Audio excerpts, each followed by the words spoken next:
Selamat malam, Mas Frian. Oke, halo Bu Rara. Sehat Bu Iya, Rara? Mas. Alhamdulillah baru masuk rumah ini. Alhamdulillah. Oh, baru sampai di rumah ini Bu. Iya, saya ini ya perlu beberapa menit untuk off cam sebentar. Oke, boleh Ibu. Mas Frian suaranya kok menjauh ya? Tanya aman Ibu? Coba, Mas, Mas. coba Nah, sebentar. nah ini baru baru terdengar stabil. Oke, siap. Sebentar ya. Nanti konfirmasi Mas Azhar ya kalau suaranya saya kurang aman ya. Aman ini. Aman. Oke. Ya. Headsetnya enggak?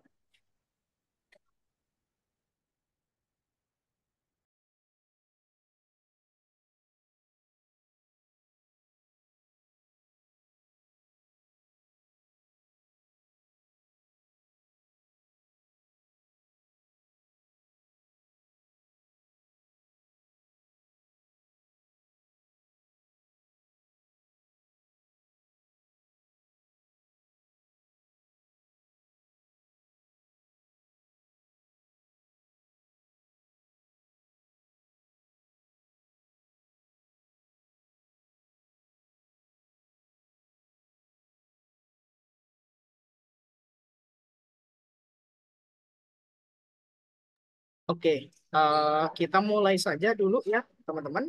Suara saya aman ya, Mas Azhar ya? Aman, aman Pak Brian, aman. Maksud saya nggak masuk ke sini. Yang di sini tuh nggak masuk itu. Sebentar ya, ini lagi setting dulu ya, teman-teman. Jadi mereka tuh itu nggak masuk ke suaranya abang udah. Itu kali ya eksternal ya. Suara suara saya tuh aman, tapi suara mereka tuh nggak masuk ke headset. Coba coba. Halo Mas Azhar, boleh dikonfirmasi Mas Azhar? Coba ngomong dulu Mas Azhar. Tes, tes. Oke, sudah masuk ke saya. Oke, thank Mhm. you. Oke, sebentar ya, saya share screen dulu. Oke, sudah muncul ya yang saya share screen, teman-teman.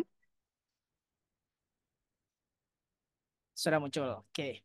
Kita buka dulu ya, teman-teman. Saya awali dulu. Assalamualaikum warahmatullahi wabarakatuh. Waalaikumsalam. Waalaikumsalam warahmatullahi wabarakatuh. Waalaikumsalam. Oke. Eh, tapi suara saya aman ya Mas Azhar, nggak suara yang lainnya nggak terdengar ya di tempat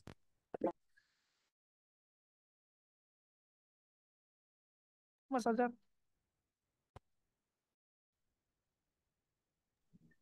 Pak, maaf, suaranya hilang. Tidak, Oke, coba. Suara saya aman ya. sekarang aman. Oke, tapi suara yang lain tidak terdengar. Tidak. Oke, ya udah. Soalnya saya lagi di kafe Mas Azhar ini. Oke ya teman-teman, kita buka dulu ya. Selamat malam semuanya. Seperti biasa ya untuk hari ini kita pertemuan kita yang kelima ya. Pembelajaran baik di materi pendidikan. Jadi 1 jam setengah nanti mengulik. Nah, tentunya saya mungkin akan menjelaskan dulu materi kita yang kelima. Nanti tolong dipersiapkan perwakilan tim masing-masing ya untuk presentasi. Jadi di akhir nanti kita akan teman-teman akan konfirmasi dari tugas yang sudah disediakan. Ya, tentunya itu saya sudah membaca kiriman dari email teman-teman semuanya ya, udah masuk ke email saya dan so far saya udah melihat beberapa dan itu oke. Nah, ada kelompoknya Mbak Felisa, saya suka tampilan PPT-nya ya. Nanti kita coba lihat secara langsung teman-teman yang lainnya juga apakah sesuai dengan yang sudah saya sampaikan atau tidak seperti itu ya. Tinggal nanti bagaimana penyampaian dari hasil analisis dari kolaborasi yang sudah teman-teman apa ya lakukan bersama tim kelompoknya seperti itu. Oke, mungkin di awal ada dari Bu Rara dulu, ada yang ingin disampaikan atau tidak Bu Rara? Atau mungkin langsung saya handle saja atau bagaimana Bu Rara? Monggo Bu. Iya, terima kasih Mas Frian dan juga teman-teman semua. Nanti sebelum suara saya aman ya? Aman. Oke, nanti sebelum saya serahkan ke Mas Frian, saya ingatkan teman-teman untuk mata kuliah ini, jangan lupa minggu ini pekan kita UAS, jadi nanti materi-materi dari Bu Rara di awal maupun materi terakhir malam ini dari Mas Frian, itu pasti akan saya keluarkan di UAS. Nah, sistem UASnya seperti apa? Nanti kan kita masih ada outing ya. outing kelas satu kali pertemuan. Nah, nanti itu akan saya diskusikan beserta nanti progress report teman-teman. Kalau memang dirasa pelaksanaan UAS ini nilai teman-teman mencukupi, teman-teman hanya perlu satu project untuk praktik. Tetapi ketika nilai secara justifikasi teoritisnya teman-teman kurang, berarti kita akan tetap akan mengadakan UASnya. Nah, Bu Rara belum bisa menyampaikan hari ini karena hari ini kita masih proses pembelajaran. Jadi Bu Rara harap nanti teman-teman mendengarkannya, menyimaknya, mengikutinya secara optimal. Itu ya teman-teman.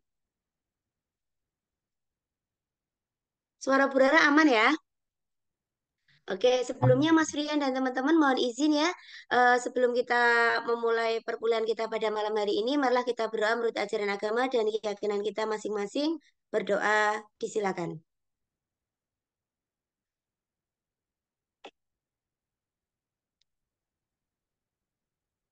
Berdoa selesai, terima kasih. Dan ini saya serahkan Mas Rian nanti untuk proses perkuliahan malam ini. Dan saya minta karena ini adalah waktu terakhir teman-teman untuk pembelajaran Zoom dengan narasumber kita yang luar biasa, Mas Frian. Jadi teman-teman tolong dioptimalkan, terutama bagi teman-teman yang nilai keaktifannya masih amat sangat rendah. Optimalkan malam ini juga. Terima kasih, semangat Mas Frian. Saya serahkan ke Mas Frian. Monggo. Oke, terima kasih Bu Rara. Sudah ada informasi ya teman-teman dari Bu Rara. Dan tentunya nanti dari nilai ini, dari pertemuan dengan saya itu, saya sudah menyiapkan penilaian juga ya teman-teman. Jangan dipikir saya tidak menilai juga. Nanti saya akan menyetorkan kepada Bu Rara seperti itu. Nah, nanti mungkin ada proyek luaran itu nanti kita diskusikan lagi ya sama Bu Rara seperti itu. Yang jelas dari kolaborasi ini, teman-teman, saya dengan Bu Rara insya Allah itu akan ada proyek kolaborasi pembuatan buku. Nah, jadi kalau misalkan nanti teman-teman mau kolaborasi atau mau ada minat dan lain sebagainya itu boleh sekali ya sama sama Bu Rara seperti itu ya. Jadi boleh konfirmasi, oh Bu, saya mau ikut nih kolaborasi dengan Mas Frian sama Bu Rara seperti itu. Ini sangat diperbolehkan sekali seperti itu. Gitu ya. Oke. Malam hari ini seperti biasa ya untuk perkuliahan kita itu saya akan menyampaikan materi. Aturan kelas kita masih sama teman-teman. Yang pertama pastikan koneksi internet kalian itu stabil. Jangan sungkan untuk bertanya dan kita bekerja sama ya untuk menciptakan kelas yang kondusif tentunya. Dan nantinya kalau misalkan saya minta untuk teman-teman konfirmasi bagaimana saya minta pendapatnya ataupun saya minta open mic, silakan open mic. Jangan khawatir jawaban teman-teman itu keliru atau misalkan belum tepat gitu. Yang penting seperti yang sudah disampaikan oleh Ibu Rara tadi, yang penting adalah partisipasinya dulu gitu ya. Jadi eh, ilmu kompetensi abad 21-nya itu ada gitu ya, communication-nya ada gitu kan. Kalau bagian dari critical thinking sama problem solving-nya kan teman-teman sudah melakukan dari tugas yang sudah saya berikan seperti itu ya. Dan itu memang sudah nampak sekali gitu. Tinggal nantinya communication-nya itu adalah dalam presentasi sama tahap bertanya seperti itu ya teman-teman. Dan tentunya setelah perkuliahan ini selesai, teman-teman boleh saya sudah mencantumkan ya di sini sudah ada Instagram saya, udah ada LinkedIn saya, kemudian ada YouTube saya, ada WhatsApp saya. Jadi kalau misalkan mau ditanya mau bertanya terkait perkuliahan, itu saya sangat dengan senang hati teman-teman ya. Jadi jangan khawatir, anggap saja saya ini adalah abang kalian sendiri, kakak kalian sendiri seperti itu ya. Jadi kalau misalkan sama dosennya itu masih ada kayak oh takut nanti seperti apa gitu sama saya itu santai aja kalem aja gitu ya pokoknya Mas saya ada kendala tugas ini silakan gitu Mas gimana Mas kalau kita kolaborasi ini gitu silakan gitu ya itu dengan senang hati seperti itu dan misalkan nanti ada yang mau kolaborasi dengan saya tentang artikel ya boleh kalau misalkan di Universitas Negeri Malang sendiri ada kebijakan dari rektornya oh ternyata yang submit jurnal di Sinta 2 atau di Sinta 3 itu ternyata tidak mengerjakan skripsi. Nah, itu dimanfaatkan mumpung kalian masih semester-semester awal seperti itu, teman-teman. Kan lumayan ya daripada kita memakan waktu lama pembuatan skripsi yang berlembar-lembar, tapi kalau misalkan kalian bisa membuat artikel untuk disubmit, itu malah lebih mempermudah kalian gitu ya, teman-teman gitu. Oke. Nah, jadi nanti silakan boleh mau follow Instagram saya di sini juga dengan senang hati ya. Pokoknya santai aja. Mau pakai second account juga boleh ya. Itu biasanya kan anak-anak yang semester 3 itu anak-anak SMA saya itu heran ya. Terkadang itu punya beberapa Instagram itu second account-nya gitu kan dan postingannya itu tidak ada biasanya gitu ya. Nah, itu kembali lagi gitu ya, nggak apa-apa gitu. Oke, jadi untuk hari ini sebelum kita mulai pembelajaran kita, saya punya sedikit quotes untuk malam hari ini ya. Jadi malam ini adalah waktumu untuk mengikuti ulang energi dan meraih mimpi-mimpimu. Tetaplah bersemangat, hari baru menantimu dengan peluang tak terbatas. Keajaiban terjadi ketika kita bekerja keras dan berdoa dengan tulus. Jadi, selamat malam Kamis, bersiaplah untuk hari yang penuh berkah. Nah, itu quotes dari saya ya untuk hari ini. Dan nantinya dari perkuliahan yang sudah saya sampaikan, siap-siap nanti saya akan meminta kalian untuk berpartisipasi ya, ada pertanyaan-pertanyaan dari saya dan tentunya seperti biasa saya akan memberikan reward buat kalian secara langsung seperti itu. Oke? Begitu ya, teman-teman. Bisa dipahami ya instruksi dari saya ya? Oke. Bisa, Pak. Kemudian di sini ya, kalau misalkan kita lihat ya, di sini ada subtopik yang akan kita bahas ya, ada beberapa hal ya. Yang pertama itu adalah pentingnya pendampingan sumber anggaran pendidikan di sekolah. Kemudian yang kedua adalah perencanaan anggaran pendidikan secara inovatif dan kreatif. Yang ketiga itu adalah kita akan mengulik ya, bagaimana identifikasi dari sumber-sumber anggaran pendidikan itu sendiri, kemudian bagaimana penyusunan rencana anggaran pendidikan, kemudian kita akan melihat pelaksanaan dari anggaran pendidikan secara akuntabel, dan tentunya ada pengawasan dan pengendalian ya, adanya semacam controlling gitu ya dari pertanggungjawaban anggaran pendidikan. Nah, tentunya yang paling penting itu adalah strategi ya, strategi dari pendampingan sumber anggaran pendidikan itu bagaimana ya strategi yang paling tepat begitu ya. Nah, jadi ini nanti bisa digunakan oleh teman-teman ya seandainya nanti memang kalian jurusan administrasi pendidikan ya. Jadi nanti kalau misalkan pekerjaannya berhubungan dengan sekolah gitu ya atau mungkin dalam sebagai pengawas gitu ya itu bisa digunakan gitu ya teman-teman. Nah, yang pertama kita bahas dulu pentingnya ya di sini kalau kita lihat ya pentingnya dari sumber anggaran pendidikan sekolah dulu. Nah, kita lihat ya ada namanya BOSP. Jadi di tahun 2023 ini ya kalau misalkan kita lihat ini adalah salah satu dana alokasi ya, dana alokasi khusus non fisik untuk mendukung biaya operasional ataupun non personalia ya bagi satuan pendidikan. Jadi hal ini merupakan salah satu yang paling mendukung ya bagaimana nanti operasional di sekolah itu berlangsung atau instansi tertentu itu berlangsung seperti itu. Nah, inilah yang akan digunakan. Makanya dana ini biasanya cukup besar ya. Jadi kalau misalkan kita bicara masalah dana ini, terkadang ini benar-benar menjadi salah satu beberapa problem ya, problem ya tahu sendiri ya terkait KKN dan lain sebagainya. Itu dipertanggungjawabkan teman-teman ya. Nah, kalau kita bicara masalah pendampingan, ini sangat penting pendampingan ini dilakukan. Kenapa penting? Karena memang kalau kita melihat ya, pendampingan sumber anggaran di sekolah ini akan menjamin ya, jadi akan menjamin dari penggunaan dana pendidikan yang memang transparan. Jadi kalau transparan itu kita jelas dananya ada berapa yang digunakan, yang diluncurkan ada berapa. Kemudian kita juga akan melihat ya akuntabelnya gitu ya, dan berdampak maksimal bagi peningkatan kualitas pembelajaran tentunya. Nah, kenapa? Karena hal ini sangat penting teman-teman untuk diperlukan agar sekolah itu dapat mengelola dari budgetnya ya, budget. Jadi kalau misalkan kita kalau anak ekonomi itu berbicara itu adalah budget line, garis anggarannya gitu ya. Jadi dapat mengelola anggaran dengan bijak. Jadi bagaimana pengelolaan dana yang ada itu digunakan sesuai dengan kebutuhan mereka dan tentunya lebih mengandalkan ya tiga prinsip tadi ya, yang transparan, akuntabel, tentunya itu bisa meningkatkan kualitas dari pembelajaran. Jadi nggak sembarangan. Jadi kita tuh juga ini sangat penting sekali karena ini memang menjadi salah satu operasionalnya ya, operasionalnya di instansi ataupun di sekolah seperti itu.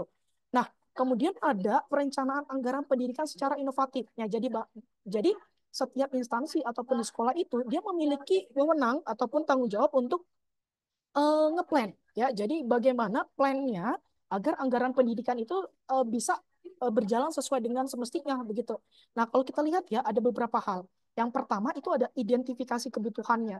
Jadi kita ya yang pihak-pihak yang ada di sekolah itu mulai harus mengidentifikasi.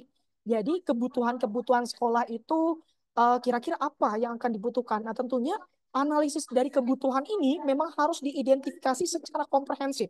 Tidak boleh asal-asalan. Jadi secara menyeluruh itu seperti apa, baik dari segi sarana prasarananya, begitu ya, dari program pembelajarannya. Nah, kira-kira sarana prasarana apa yang akan digunakan gitu ya?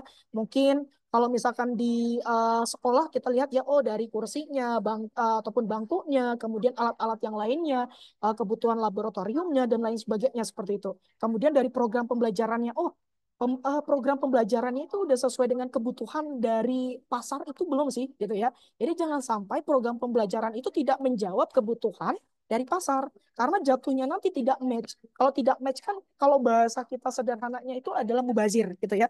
Kalau mubazir berarti oh orang belajar susah payah mendirikan sebuah instansi tapi tidak ada eh, apa ya semacam kayak tidak menjawab kebutuhan gitu. Jadi oh nanti siswanya yang setelah keluar dari sana oh ternyata nggak terserap tenaga kerjanya gitu ya. Jangan sampai seperti itu. Jadi memang program pembelajaran ini paling penting dari mulai kurikulumnya, kemudian adaptasi dari pengelolanya itu sendiri, baik dari pihak gurunya, kemudian adanya keseimbangan antara guru dengan siswanya itu sendiri. Nah, itu sangat penting teman-teman. Nah, ataupun maupun pengembangan kualitas dari SDM. SDM itu siapa? Ya manusia-manusia yang ada di instansi tersebut, yang ada di pihak itu, gitu ya. Misalkan dari segi siswanya tadi, dari mungkin direktur instansi tertentu, atau misalnya ketua yayasan, kalau di swasta ya ketua yayasannya, kemudian ada pihak-pihak yang terlibat di dalam pengembangan sumber daya manusia itu ada manusia-manusianya, gurunya yang paling penting ya. Gurunya ini juga paling penting untuk bagaimana kualitas mereka itu tetap oke gitu kan. Dalam artian gini, kita tahu ya kurikulum negara Indonesia itu kan kalau misalkan kita analisis setiap tahunnya itu selalu berganti. Kalau oh, bukan setiap tahunnya, sorry. Kalau misalkan kita lihat ya kurikulumnya itu setiap menteri itu biasanya selalu berganti kurikulum. Nah, ini kan ini semacam kayak ya udah artinya setiap guru itu memang harus beradaptasi dengan ada perubahan-perubahan itu. Kenapa? Karena kalau misalkan dari gurunya tidak bisa beradaptasi, tidak bisa menggunakan teknologi dengan baik, ya nantinya di siswanya sendiri ya kualitas dari siswanya itu tidak akan bisa menjawab kebutuhan pasar. Nah ujung-ujungnya apa? Akan banyak unemployment-nya ya penganggurannya itu akan semakin banyak atau meningkat. Nah itu kan akan menjadi sebuah problem gitu kan. Artinya apa? Kalau misalkan hal itu terjadi di instansi tersebut, oh berarti kelulusannya tingkat kelulusannya itu tidak terserap tenaga kerjanya itu semakin meningkat. Ya. Nah ini menjadi persoalan yang memang harus dijawab gitu ya. Makanya pihak-pihak yang ada di sana itu harus mengidentifikasi gitu ya secara komprehensif, tidak boleh hanya satu sudut pandang saja begitu. Kemudian yang kedua adalah strategi penggalangan dananya. Nah ini paling penting. Kenapa? Karena kembangkan. Jadi strategi itu memang harus tepat gitu ya. Bagaimana strategi dari penggalangan dana itu yang inovatif. Seperti apa misalnya? Jadi misalnya kemitraan dengan dunia usaha. Jadi misalkan kolaborasi dengan pihak usaha ya, dunia usaha di sekitar lingkungannya begitu ya. Kenapa? Karena nanti kalau misalkan ada kegiatan-kegiatan tertentu, misalnya bisa menggunakan apa ya kerjasama itu semacam kayak kita mengirim proposal gitu ya, mengajukan dana. Nah itu kan paling penting juga ya untuk keberlanjutan dari lembaga tersebut atau instansi tersebut gitu ya teman-teman. Kemudian penggalangan sumbangan alumni ini seringkali memang dilakukan ya karena memang untuk continue dalam artian jangan sampai penggalangan dana atau dana yang untuk operasional itu tidak ada gitu kan karena kalau misalkan mengandalkan dana bos saja terkadang kan pemerintah itu ngaret gitu ya jadi memang di dalam internalnya itu memang harus memiliki strategi yang tepat gitu ya jangan sampai hanya mengandalkan satu pihak oh ternyata satu pihaknya itu macet. Nah, makanya perlu adanya inovatif gitu. Ada inovasi-inovasi bagaimana caranya untuk mengumpulkan dana gitu teman-teman ya. Salah satunya tadi penggalangan sumbangan alumni. Makanya setiap instansi itu ada IK-nya ya, ikatan alumni ataupun organisasi gitu ya. Nah, itu penting sekali teman-teman. Nah, kemudian juga pemanfaatan sumber daya lokal ya. Jadi misalkan sumber daya lokalnya kita bisa memanfaatkan ya tadinya ya dengan kemitraan dengan dunia usaha ini paling penting. Kemudian dari perencanaan anggarannya. Jadi kita harus rancang ya perencanaan anggarannya yang kreatif ya dengan mengoptimalkan berbagai sumber pembiayaan yang ada. Jadi kita itu harus merancang ya, kita harus memiliki rancangan dalam misalkan 5 tahun ke depan gitu ya. Jadi kita itu sudah memikirkan dalam jangka panjangnya seperti apa. Nah, tentunya kita menyesuaikan oh berapa budgetnya yang eh, semacam kayak oh berapa kira-kira budget yang akan didapatkan, kemudian oh berarti berapa cost yang akan dikeluarkan nantinya. Nah, itu memang harus harus harus match ya, harus balance gitu kan. Tidak boleh besar pasak daripada tiang. Tidak boleh kalau misalnya oh income-nya itu lebih rendah ya, tapi cost-nya itu lebih besar gitu. Makanya di situ nanti akan timpang tindih, akan ada gap-nya gitu ya. Makanya di sini perencanaan anggaran itu sangat penting ya, teman-teman ya. Nah, tentunya dengan apa? Yang mengoptimalkan dari berbagai sumber pembiayaan dan mempertimbangkan efisiensi serta skala prioritas. Sama halnya, misalnya kalian, Mas Azhar, Mbak Nova, kalian misalkan dapat uang saku dari orang tua kalian di luar uang kos, misalnya 1.500.000. Nah, tentunya kalian akan mempertimbangkan itu, ya kan? Oh, income-nya 1.500.000 di luar kos, berarti mau tidak mau ini harus cukup. Kalau memang ternyata kos kita itu lebih banyak, ya kita putar otak. Gimana caranya uang 1.500.000 itu bisa muter? Ada cash flow-nya gitu ya. Jadi memang ada flow-nya muter. Kalau bisa uang 1.500.000 itu kita putar kembali bisa menghasilkan pundi-pundi income yang lainnya gitu ya. Dalam artian memang ya jangan sampai pasif gitu ya, tapi lebih aktif gitu ya. Lebih aktif itu ya mungkin Mas Azhar bisa investasi kecil-kecilan gitu kan, atau mungkin Mas Azharnya ataupun Mbak Wadaniyahnya itu bisa ya memutar dengan cara kerjasama gitu ya, buka usaha ataupun lainnya. Kalau di sekolah kan biasanya ya, kalau di sekolah itu perputaran uangnya sekolah itu kita bisa dilihat adalah uang koperasi sekolah, itu biasanya salah satunya. Jadi memang harus diupayakan uang uang koperasi sekolah itu biasanya ya udah mereka tuh kayak buka kantin atau koperasi gitu ya. Jadi dikelola oleh mereka nanti juga untuk kepentingan bersama di sekolah itu gitu ya.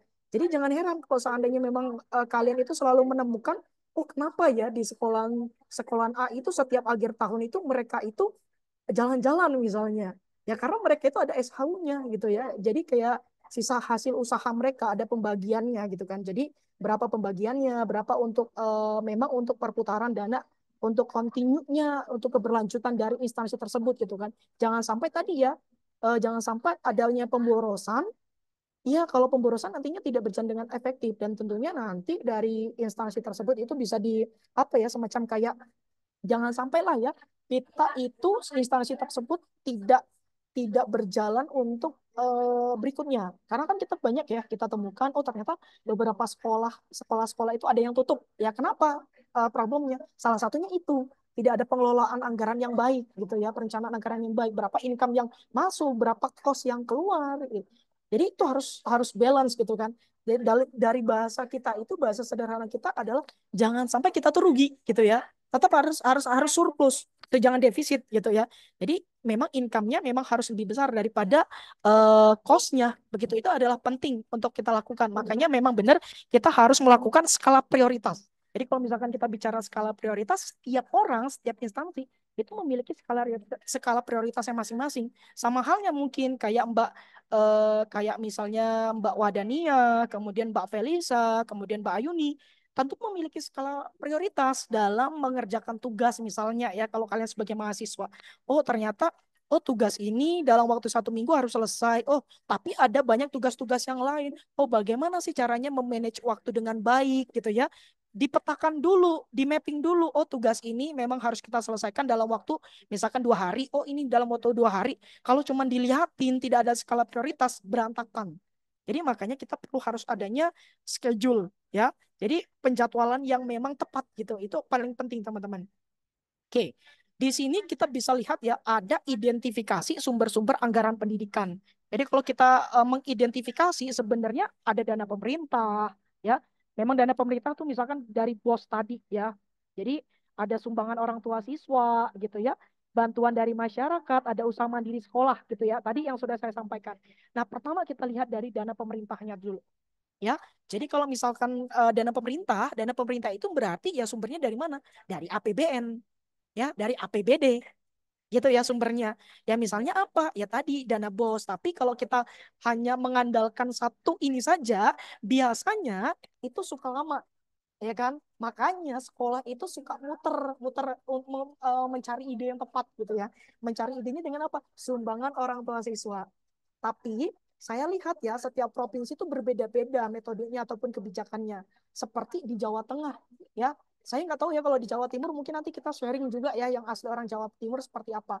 Kalau Jawa Tengah sendiri, kalau ada sumbangan orang tua di masa Gubernur Pak Ganjar, itu benar-benar kalau sampai ketahuan walaupun cuma 10.000 itu akan di blacklist, akan dipecat ya, pimpinannya akan dipecat langsung. Bahkan salah satunya itu ya tidak ada study tour gitu ya, tidak ada study tour. Tapi saya punya rekan guru kebetulan dia itu adalah salah satu anggota dari tim kurikulum. Jadi tim kurikulum dia mengatakan gini, setelah Pak Ganjarnya lengser tidak menjadi gubernur, sekolah itu langsung mengupayakan untuk mengadakan sumbangan orang tua siswa gitu ya. Sudah mulai langsung ada study tour. Sebenarnya yang diuntungkan ya iya banyak pihak juga ya. Bahkan terkadang tuh study tour tuh adalah bukan keinginan guru teman-teman, tapi keinginan siswa gitu ya, biar ada semacam kayak pengalaman di apa ya, masa-masa putih abu-abu gitu ya. Sebenarnya kalau kita bicara masa-masa yang menyenangkan, sebenarnya kan masa-masa SMA ya kan, daripada masa kuliah. Jadi masa-masa SMA itu benar-benar kita itu tidak memikirkan jaga image ataupun kita itu semacam kayak sok jaim, itu tuh kita nggak memikirkan itu. Bodoh amat, kita enjoy aja gitu ya. Dan itu saya lakukan dulu gitu kan. Banyak cerita yang bisa kita hadirkan ketika masa-masa SMA gitu ya.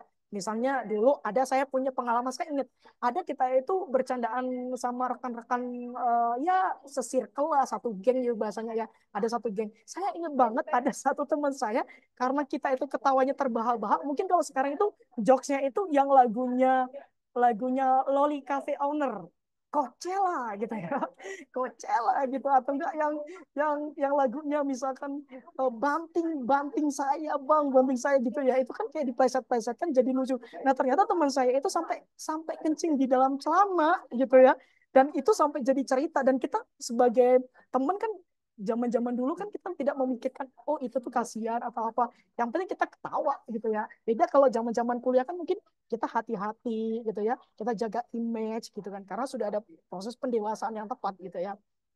Nah, jadi itu sebagai salah satu contohnya gitu ya. Jadi kalau misalkan sumbangan orang tua ya kita lihat ya tadi, misalnya ada sumbangan pembinaan pendidikan. Jadi kalau baru masuk ada dana bangunan biasanya, ya kan? Makanya sekarang juga sama nih, yang lagi viral di TikTok adalah UNSUD, Universitas Jenderal Sudirman salah satunya. Yang UKT-nya tiba-tiba itu sangat drastis meningkat. Ya, sampai jadi demo ya kan. Gak tahu nih kalau di UM itu bagaimana, tapi saya belum pernah mendengar kalau di UM itu ada problem ini gitu ya. Sejauh ini masih aman ya, alhamdulillahnya ya. Alhamdulillah, mudah-mudahan tetap konsisten gitu. Nah, ini memang ada, ini salah satu sumbangan orang tua siswa gitu, teman-teman. Kemudian ada bantuan dari masyarakat. Jadi kalau bantuan dari masyarakat misalnya kayak donasi dari alumni tadi yang sudah saya sampaikan, adanya kemitraan tadi ya kan, misalkan kayak oh ternyata dari sekolah itu mau mengadakan kegiatan apa, bazar ataupun apa gitu ya. Jadi misalnya oh kan kan sekolah itu sudah memiliki data siswa ya. Oh penghasilan orang tua itu berapa gitu ya. Dan itu dibidik gitu kan. Oh nanti kalau misalkan sudah jadi alumni, oh dianya kerja di mana gitu ya. Biasanya kayak adanya kolaborasi, ya ada kerjasama terus walaupun masih alumni, sudah menjadi alumni seperti itu ya teman-teman. Nah itu memang ada gitu ya. Misalkan nanti Mbak Felisa kerja sebagai direktur di Pertamina, siapa tahu kita kan nggak tahu. Siapa tahu Mbak Andini ya, Mbak Andini itu sebagai pengawas gitu ya, atau enggak pemilik yayasan ya kan. Nah ini mau tidak mau ini akan kalian terapkan teman-teman ya, mencari dana ya, donasi dari para alumni gitu kan, atau mungkin dari company ya, atau company-company ataupun perusahaan tadi atau organisasi nirlaba yang memang peduli pada pendidikan. Kan banyak ya sekarang ya situs-situs atau website yang bisa digunakan untuk penggalangan dana yang memang bisa dialokasikan untuk pendidikan seperti itu. Bahkan sekarang ada juga yang memang peduli pendidikan di daerah timur misalnya, ya kan, itu banyak sekali misalnya kayak mengirim guru ataupun semacam relawan pengajar di daerah-daerah terpencil gitu ya, itu memang ada seperti itu. Ya, itu bisa dilakukan seperti itu karena itu merupakan sebuah kebijakan yang bisa dilakukan oleh mereka gitu teman-teman. Kemudian usaha mandiri sekolah ya tadi, kantin, koperasi, penyewaan aset sekolah, ya itu kan bisa dilakukan, ya kan. Jadi bagaimana kebijakan-kebijakan dari instansi tersebut dalam mengoptimalkan pendanaan seperti itu, teman-teman. Ya. Nah, kemudian kita lihat eh, penyusunan rencana anggaran pendidikan. Ya, yang pertama kita analisis kebutuhan dulu, teman-teman. Kita analisis dulu kebutuhannya, kira-kira kebutuhannya apa gitu ya. Nanti ada inventarisasi sumber dayanya, kemudian ada penyusunan anggarannya gitu, teman-teman. Nah, kita lihat dulu kulik yang pertama. Yang pertama adalah analisis kebutuhan. Jadi pertama, kita akan memulai dengan mengidentifikasi kebutuhan pendidikan di sekolah. Misalnya biaya operasionalnya seperti apa, pengembangan infrastrukturnya, ya kan, peningkatan kualitas pengajarannya, program-program unggulan. Makanya kalau kita lihat, oh di sekolah itu setiap satu semesternya, sekolah selalu mengadakan kayak pelatihan ataupun pembinaan untuk guru-guru. Misalnya mendatangkan instruktur yang memang atau narasumber yang sudah terpercaya kapasitasnya, kualitasnya. Makanya jangan heran kalau kalian menemukan, oh Bu Rara ataupun dosen kalian itu jadi pembicara di mana gitu ya. Karena dia memiliki kompetensi yang memang mendukung sebagai bentuk untuk menjawab analisis kebutuhan dari instansi tersebut. Nah ini memang dianggarkan gitu ya. Jadi memang penting di awal. Oh berapa budgetnya untuk narasumbernya gitu. Oh berapa budgetnya untuk konsumsinya gitu ya. Ya tujuannya adalah program-program unggulan itu bisa meningkatkan kualitas dari SDM yang ada di sekolah gitu. Jadi nggak asal-asalan. Nah kalau misalkan ada kebijakan, misalkan ada oknum-oknum tertentu yang memanfaatkan situasi dan kondisi itu, saya no komen ya, karena memang tidak kita pungkiri ada memang oknum-oknum yang menyalahgunakan, ya kan? Makanya jangan heran kalau misalkan di dana pendidikan itu kadang kalau dari pemerintah itu juga besar dananya. Oh ternyata memang dia mintanya ada anggarannya misalnya 1 M, ternyata realisasinya cuma kayak 500 juta. 500-nya kemana? Nah ini oknum-oknum tertentu yang tidak bertanggung jawab. Makanya nanti kalau misalkan kita ya sebagai orang yang bisa menentukan kebijakan, orang yang memang memiliki kapasitas di dalam hal ini, jangan sampai hal-hal itu mendorong kita untuk melakukan hal-hal tersebut gitu. Kita jauh-jauhkan itulah. Kita carinya yang berkah-berkah saja gitu ya. Kemudian ada inventarisasi sumber daya. Ya, jadi kalau misalkan inventarisasi itu misalnya kayak dilakukan pencatatan, pemetaan sumber daya yang ada baik dari pemerintah, masyarakat maupun potensi sekolah itu sendiri. Ya makanya apa ya, orang yang memiliki apa ya semacam kayak tugas di bidang ini memang harus orang-orang yang memiliki kualitas. Makanya jangan heran ya kalau di sekolah itu biasanya dialihkan bendahara sekolah, kan ada tuh biasanya ya, bendahara sekolah, bendahara yayasan itu adalah orang-orang yang memiliki semacam kayak bisa mengelola keuangan dengan baik gitu, bisa memanage keuangan dengan baik, bisa melakukan pencatatan akuntansinya seperti itu ya teman-teman. Nah, kemudian ada penyusunan anggaran. Nah, ini juga penting ya penyusunan anggaran tadi karena kita akan mengalokasikan dana secara cermat dan transparan sesuai dengan skala prioritas yang sudah dibikin tadinya di awal, yang sudah saya sampaikan. Nah, tentunya dengan melibatkan seluruh pemangku kepentingan di sekolah. Jadi nggak boleh hanya satu pihak saja. Ah, orang yang terdiri dari pihak-pihak sebagai pemangku kebijakan di instansi tersebut itu siapa dikumpulkan. Makanya ada rapat komite sekolah mungkin ya, ada rapat komite sekolah yang itu terdiri dari berbagai pihak gitu ya. Nah, itu tujuannya apa? Untuk penyusunan budgetnya, penyusunan anggarannya. Nah, itu adalah penyusunan rencana anggaran pendidikan. Nah, kita lihat di sini. Kalau tadi perencanaannya, ini adalah pelaksanaannya. Ya, jadi kalau kita lihat sudah ada beberapa gambar. Ya, yang pertama kita lihat ini adalah pengaturan pengeluaran. Biasanya mereka akan rapat dulu gitu ya. Kemudian adanya monitoring, evaluasi, ya kan. Baru yang ketiganya adalah pelaporan keuangan.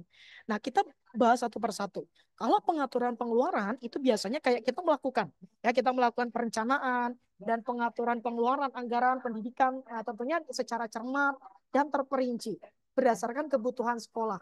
Jangan sampai yang bukan kebutuhan sekolah kita anggarkan. Contoh, ada case di wilayah Jawa ya, waktu itu ada atau di Sumatera juga ada kasus hanya untuk membuat toilet saja anggarannya banyak. Ya kan? Jadi, seharusnya itu 10 juta, tapi dianggarkannya banyak. Nah, ini kan oknum-oknum tertentu yang memang tidak bertanggung jawab. Nah, hal itu memang harus jangan dilakukan. Nah, intinya pengaturan pengeluaran itu memang harus tepat. Ya, kemudian kita monitoring, ya kita melaksanakan monitoring dan evaluation.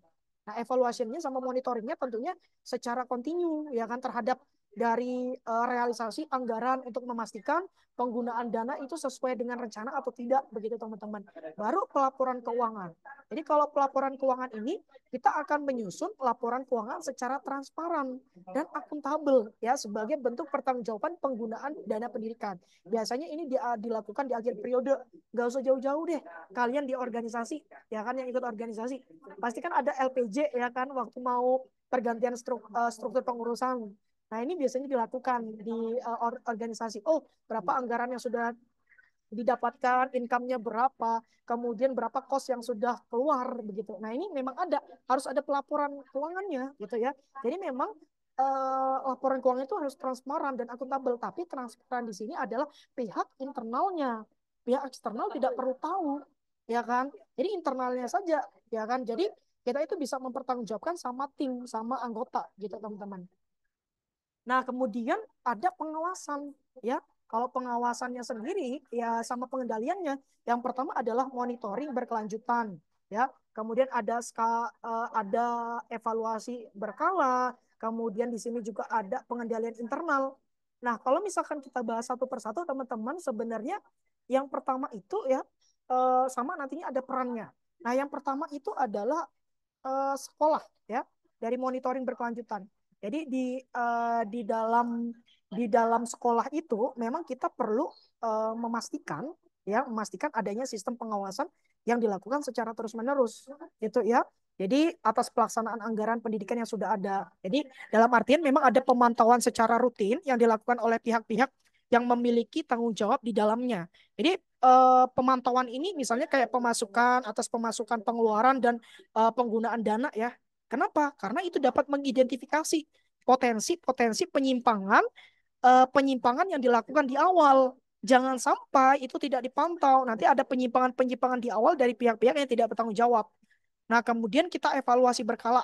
Ya, kalau misalkan evaluasi berkala ya tadi sudah rutin kita berkala, misalnya kayak pencapaian targetnya, terus efisiensi penggunaan dana. Nah, kemudian diperlukan untuk kita bisa menilai efektivitas program dan mengidentifikasi area dari perbaikan. Jadi, oh, saya saya Frian itu bisa melihat dulu ya apakah sudah efektif program yang ada ini atau belum. Nah, kita akan mengidentifikasinya nantinya. Kalau belum efektif, apa yang perlu dilakukan? Ya, program apa kira-kira untuk menunjang biar efektif. Nah, tentunya di area ini setelah kita mengidentifikasi, nantinya kita adanya semacam kayak evaluation tadi ya kan, perbaikan-perbaikan, semacam kayak problem solvingnya itu tepat, solusi yang kita berikan itu tepat gitu teman-teman. Baru ada pengendalian internal. Jadi sistem pengendalian internal yang kuat, misalnya kayak kita memisahkan tugas otorisasi, rekonsiliasi, ya kan, itu dapat mencegah penyalahgunaan anggaran dan memastikan akuntabilitas dari keuangan itu sendiri. Baru nanti yang terakhir itu adalah peran komite sekolahnya. Ya, peran komite sekolah itu artinya apa? Ya si komitenya, ya komite sekolah itu memang harus memiliki peran yang aktif. Ya, peran yang aktif ini untuk apa? Dalam melakukan pengawasan ya dari penggunaan anggaran pendidikan yang sudah ada gitu ya, dan memberikan masukan-masukan untuk perbaikan pengelolaan keuangan sekolah. Nah, ini adalah 4 hal yang memang ada di bagian pengawasan dan pengendalian anggaran pendidikan. Nah, kenapa ini dilakukan? Agar tujuan dari instansi tersebut ataupun sekolah ataupun yayasan itu bisa tercapai dengan baik seperti itu. Oke, baru di sini ada pertanggungjawaban anggaran pendidikan. Ya, yang pertama kita lihat ada pelaporan keuangan berkala, kemudian adanya semacam auditing, ya kan, atau pemeriksaan, kemudian adanya publikasi dan transparansi, kemudian ada pertanggungjawaban publik tentunya, itu ya teman-teman. Nah, yang pertama kita lihat pelaporan keuangannya. Jadi misalnya kayak kita melaporkan dalam bentuk mungkin yang menjadi kesepakatan dari instansi tersebut dari sekolah, apakah bulanan ataukah tahunan, ya kan? Kenapa? Karena itu sebagai bentuk akuntabilitas penggunaan anggaran pendidikan. Itu baru nanti ada auditingnya. Jadi audit ini dilakukan internal atau eksternal ya. Kenapa? Karena diperlukan untuk memastikan bagaimana dari penggunaan anggaran itu. Apakah sesuai dengan rencana dan peraturan yang berlaku atau tidak. Ya kan? Dari auditing itu. Auditing yang dilakukan. Baru nanti adalah publikasi dan transparansi. Ya, jadi sekolah itu harus mempublikasikan laporan keuangan dan anggarannya secara terbuka agar dapat diakses oleh seluruh pemangku kepentingan. Kata saya tadi ya, transparansi di sini adalah bukan ke semua pihak ke masyarakat yang bisa akses asal-asalan. Apalagi kalau kita bicara masalah laporan keuangan. Karena laporan keuangan itu tidak asal-asalan di open gitu ya. Jadi memang sifatnya adalah privacy. Ya kan, tapi privasinya adalah dibukakan oleh orang-orang atau seluruh pemangku kepentingannya gitu. Baru ada pertanggungjawaban publiknya ya. Nanti sekolah harus menyampaikan misalnya kayak pertanggungjawaban dari penggunaan anggaran kepada orang tua siswa.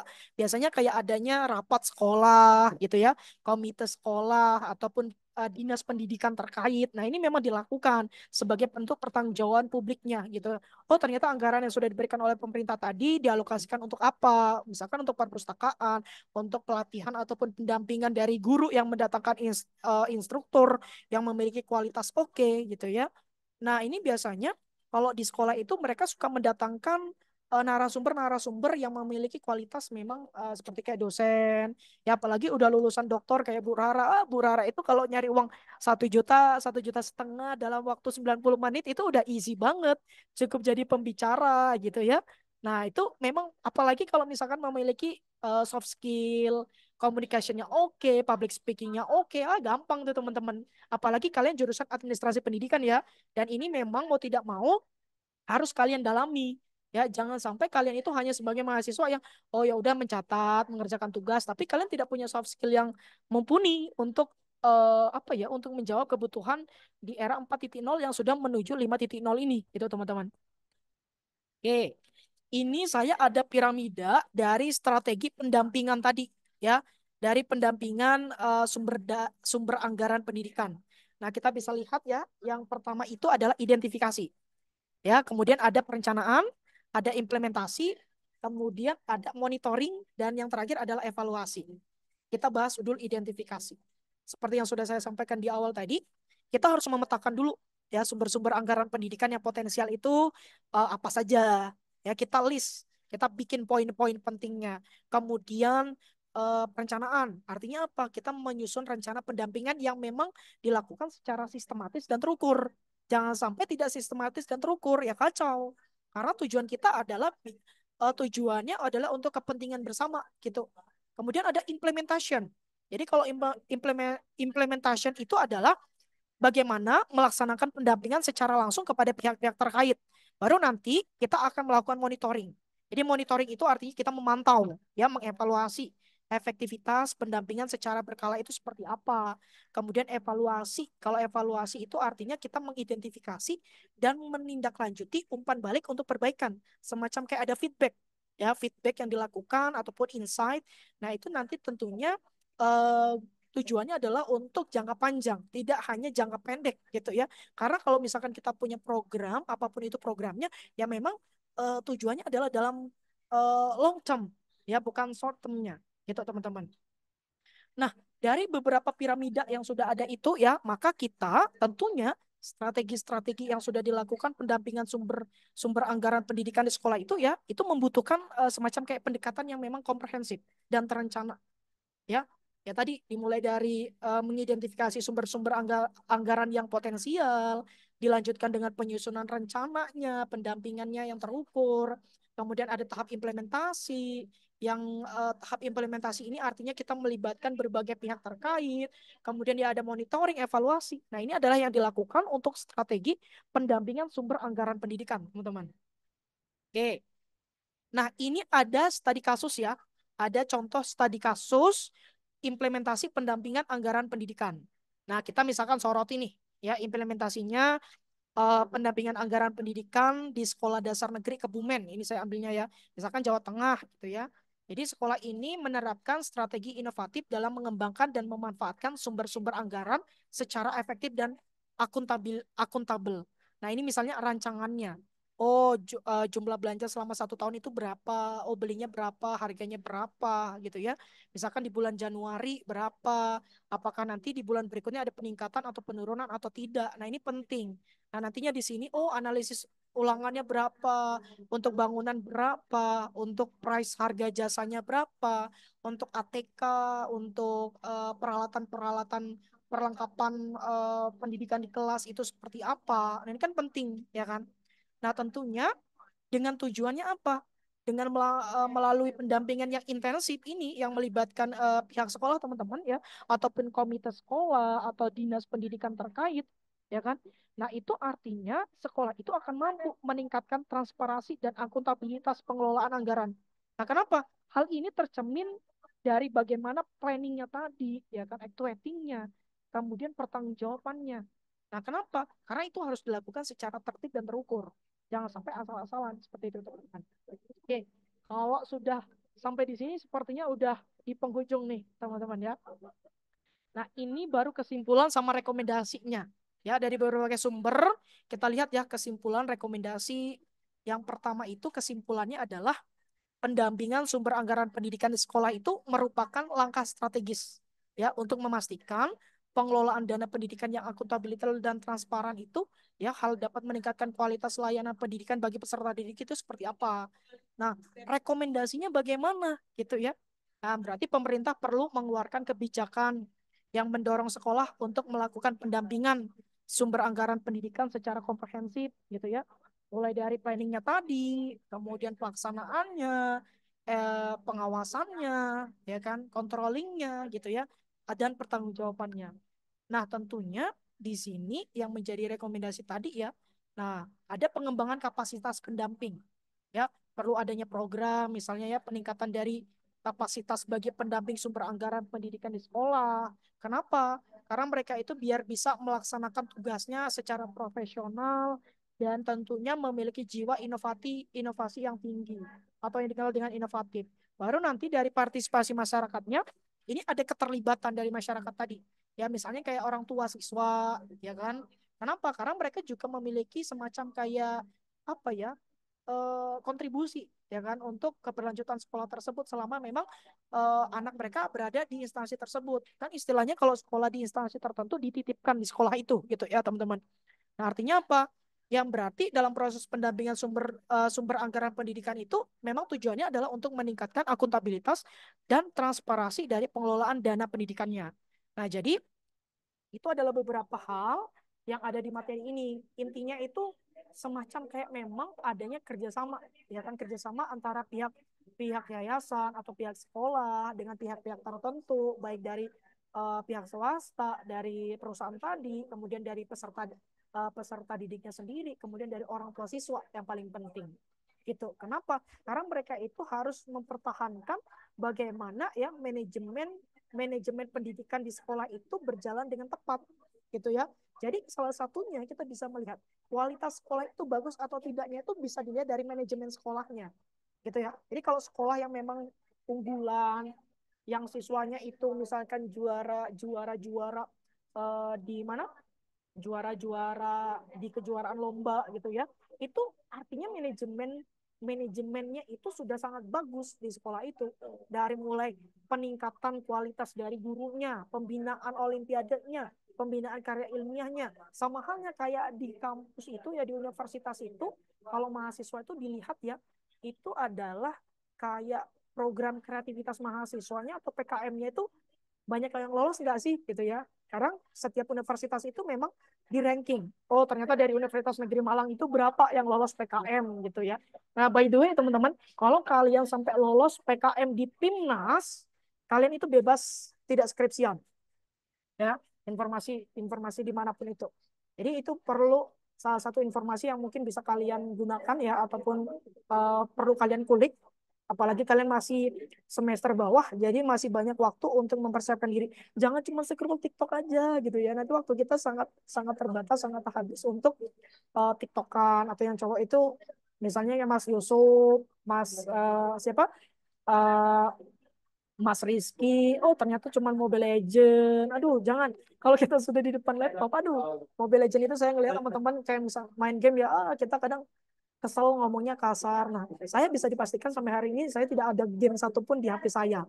Ya, saya memang sengaja karena kalau saya itu sudah suka dengan satu satu hal, itu saya akan akan menyukai itu secara apa ya, lama gitu. Jadi saya tahu sistemnya candu. Saya nggak mau waktu saya terbuang untuk hal-hal itu, karena saya pribadi belum bisa memanajemen diri saya sendiri untuk hal-hal tersebut. Nah, mungkin beberapa orang tuh ada juga yang main itu tapi apa ya, masih oke-oke aja, aman-aman. Nah, itu saya salut aja sama orang-orang seperti itu. Dia bisa memanajemen waktunya dengan baik, kapan dia main atau tidak. Tapi kalau saya pribadi belum bisa seperti itu. Takutnya malah keteteran gitu ya. Makanya tadi kita bicara adalah skala prioritas, teman-teman. Skala prioritas itu lebih penting, ya, penting untuk kita lakukan. Jadi misalnya kayak kalian harus punya kayak kalender kegiatan. Kalau saya dulu waktu S1 itu punya kalender kegiatan. Kalau sekarang mungkin saya bikinnya itu pakai catatan kayak di sticky note ya, kalau ditempel di tembok yang warna-warni, kalau tulisannya apa, apa yang akan kita lakukan hari ini, besok apa, tugas apa yang belum selesai. Nah, itu nggak apa-apa sebagai solusi untuk mengingatkan kita mana yang menjadi skala prioritas atau tidaknya, seperti itu teman-teman. Oke, ini sudah di terakhir, berarti materi kita sudah selesai. Nah, mungkin saya stop screen dulu. Nah, jadi silakan buat teman-teman kalau ada pertanyaan saya persilakan. Yuk, silakan. Kalau aman bilang aman ya. Kalau aman berarti sisa waktu kita gunakan untuk kalian presentasi. Suara saya Saya aman? izin bertanya. Oke, boleh. Silakan. Dengan Mbak siapa ini? Saya Ayuni. Oke, Mbak Ayuni. Silakan, monggo Mbak Ayuni. Eh, ya, saya izin bertanya. Hmm? Eh, Kira-kira bagaimana ya cara mengetahui mekanisme pengawasan dan pengendalian Hmm? dana yang dilakukan di satuan pendidikan, misalnya untuk mencegah penyalahgunaan atau pemborosan dalam penggunaan anggaran pendidikan. Sedangkan kan kita sebagai mahasiswa itu biasanya nggak tahu kayak pemasukannya berapa, pengeluarannya berapa gitu. Oke. Terima kasih. Sama-sama Mbak Yuni. Saya langsung jawab ya. Jadi kalau misalkan kita mau seperti yang sudah saya sampaikan, biasanya laporan setiap instansi itu memiliki laporan keuangan masing-masing ya Mbak Yuni ya. Nah, setiap laporan keuangan itu tidak sembarangan untuk diberikan kepada orang lain gitu ya. Jadi kita lihat dulu ada kepentingan apanya gitu. Ada kepentingan nggak Mbak Ayuni gitu. Kalau misalkan punya kepentingan biasanya akan diberikan gitu kan. Nah, jadi lebih kepada kalau misalkan kita mau melihat kepentingan itu adalah ya kita punya surat tertulis yang bisa dipertanggungjawabkan. Jadi bisa dipercaya gitu ya. Misalkan Mbak Ayuni, oh mungkin kerjasama sama bagian dinas pendidikan atau yang dinas yang mengurusi itu ya. Jadi nanti bisa minta surat pengantar untuk meneliti. Misalnya kan Mbak Ayuni mau melakukan penelitian gitu ya. Melakukan penelitian skripsi terkait anggaran di sekolah dan lain sebagainya begitu ya. Itu bisa gitu ya. Nantinya akan diberikan oleh pihak ataupun pemangku kepentingan. Nah, tapi kembali lagi, apakah dari pihak tersebut akan memberikan secara transparan atau tidaknya? Makanya kembali lagi tadi ya, terkadang itu ya kita tidak bisa menyalahkan oknum juga ya Mbak Ayuni, karena kalau namanya kita bicara masalah keuangan itu kan sifatnya itu uang itu panas ya. Jadi terkadang kita suka hilaf juga kalau gara-gara uang gitu ya. Jadi kembali lagi tadi, tapi sebagai bentuk biasanya diberikan karena saya punya temen ya yang memang jurusan administrasi pendidikan sama kayak kalian ini dia tesisnya tentang itu, tentang bagaimana efektivitas dari pengelolaan anggaran itu diberikan datanya itu Mbak Ayuni ya oleh instansi tersebut. Nah, tentunya mungkin lebih kepada oh kebijakan apa. Nah, tentunya kan Mbak Ayuni punya ya semacam kayak indikator pertanyaan-pertanyaan yang akan diberikan kepada pihak tersebut untuk mendapatkan dana gitu ya, mendapatkan informasi atau mendapatkan data, sorry gitu ya, mendapatkan data tadi gitu kan. Nah, nanti misalkan oh pertanyaan-pertanyaan itu yang memang tidak memojokkan mereka, tapi sifatnya memang bisa digunakan untuk kebutuhan kita. Nah, kayak gitu ya Mbak Ayuni. Mudah-mudahan menjawab ya Mbak Ayuni. Iya, terima Oke, kasih. sama-sama. Oke, silakan Mbak Ulfa.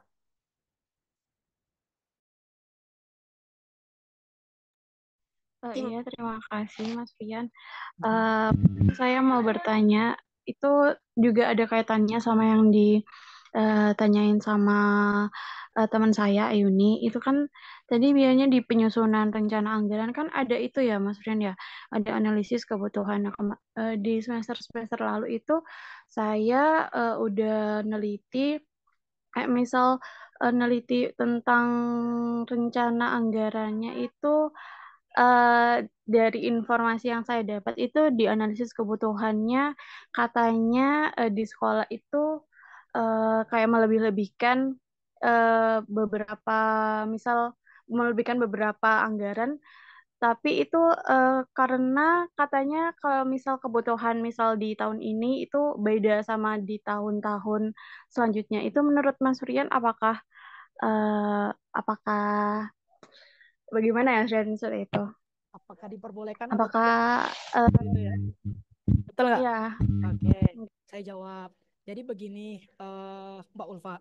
Jadi memang itu yang namanya kita itu menyusun anggaran itu betul. Kita itu menyusun anggaran itu terkadang memang dilebihkan. Kenapa? Karena jangan sampai apa ya? Biasanya kita kan menggunakan estimasi, ya kan? Kalau kita menyusun, misalnya, oh harga untuk ATK, kan kita nggak tahu nih tahun depan ada inflation atau tidaknya. Nah, kita juga harus mempertimbangkan itu berapa ongkirnya. Terkadang karena memang keriuhan ataupun kesibukan dari masing-masing itu mereka kayak semacam tembak aja nih yang biasanya harganya 1.000 ya udah tulis aja 2.000 gitu kan itu nggak apa-apa yang penting memang ada bentuk pertanggungjawabannya kan biasanya ada kwitansi ya ada kwitansi dan lain sebagainya yang memang akan diberikan yang akan kita report gitu yang akan oleh tim report ketika nanti pelaporannya gitu ya pertanggungjawabannya kepada orang tua jadi kan ya meskipun memang semoga sih dia itu melebihkan itu bukan untuk kepentingan pribadi ya yang akan salah itu misalkan oh dalam realisasinya itu kita mintanya 5 juta, tapi realisasinya 1 juta, tapi dia membuat membuat stempel sendiri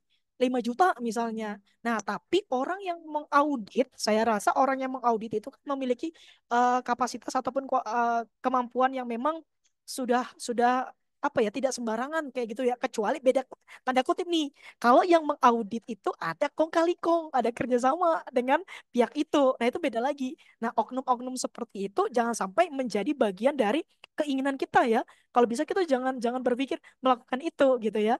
Nah, intinya ya udah kita lebihkan saja dulu nggak apa-apa, tapi kan memang kalau lebih ya udah berarti itu akan menjadi kayak report. Oh, ternyata dari anggaran yang sudah kita canangkan itu ya penyusunannya 500 juta atau 100 juta. Oh, nanti implementasinya realisasinya berapa gitu ya. Itu nggak apa di report. Nah, tapi kan tentunya kan kalau cuma spesifik kayak 100 atau 1.000 2.000 sih kalau menurut saya atau 100.000 masih masih normal lah ya. Mungkin belinya di mana kayak gitu ya. Tapi kalau misalkan gapnya itu sudah terlalu banyak, nah itu akan menjadi pertanyaan buat pihak-pihak yang memiliki kepentingan gitu ya. Ini kemana uangnya? Nah itu banyak sekali kasus-kasus yang melakukan seperti itu dan ujung-ujungnya apa? Di end ya di stop. Jadi kalau misalkan pejabat ataupun di yayasan dia melakukan itu dan ketahuan, ya tahu sendiri resikonya. Makanya kita kalau misalkan dipercaya diberikan amanah itu jangan sampai hanya untuk kesenangan saat kita mengorbankan apa yang sudah kita bangun dari awal, gitu ya. Nah jadi mental-mental seperti itu jangan sampai ada, gitu ya Mbak Ulfa. Kita buang jauh-jauh gitu. Nah, paling kayak gitu ya Mbak Ulfa. Dan itu memang mau tidak mau memang ada seperti itu Mbak Ulfa. Oke, menjawab ya. ya baik terima kasih Mas Oke, Rian. lagi nih ada Mas Azhar. Silakan Mas Azhar.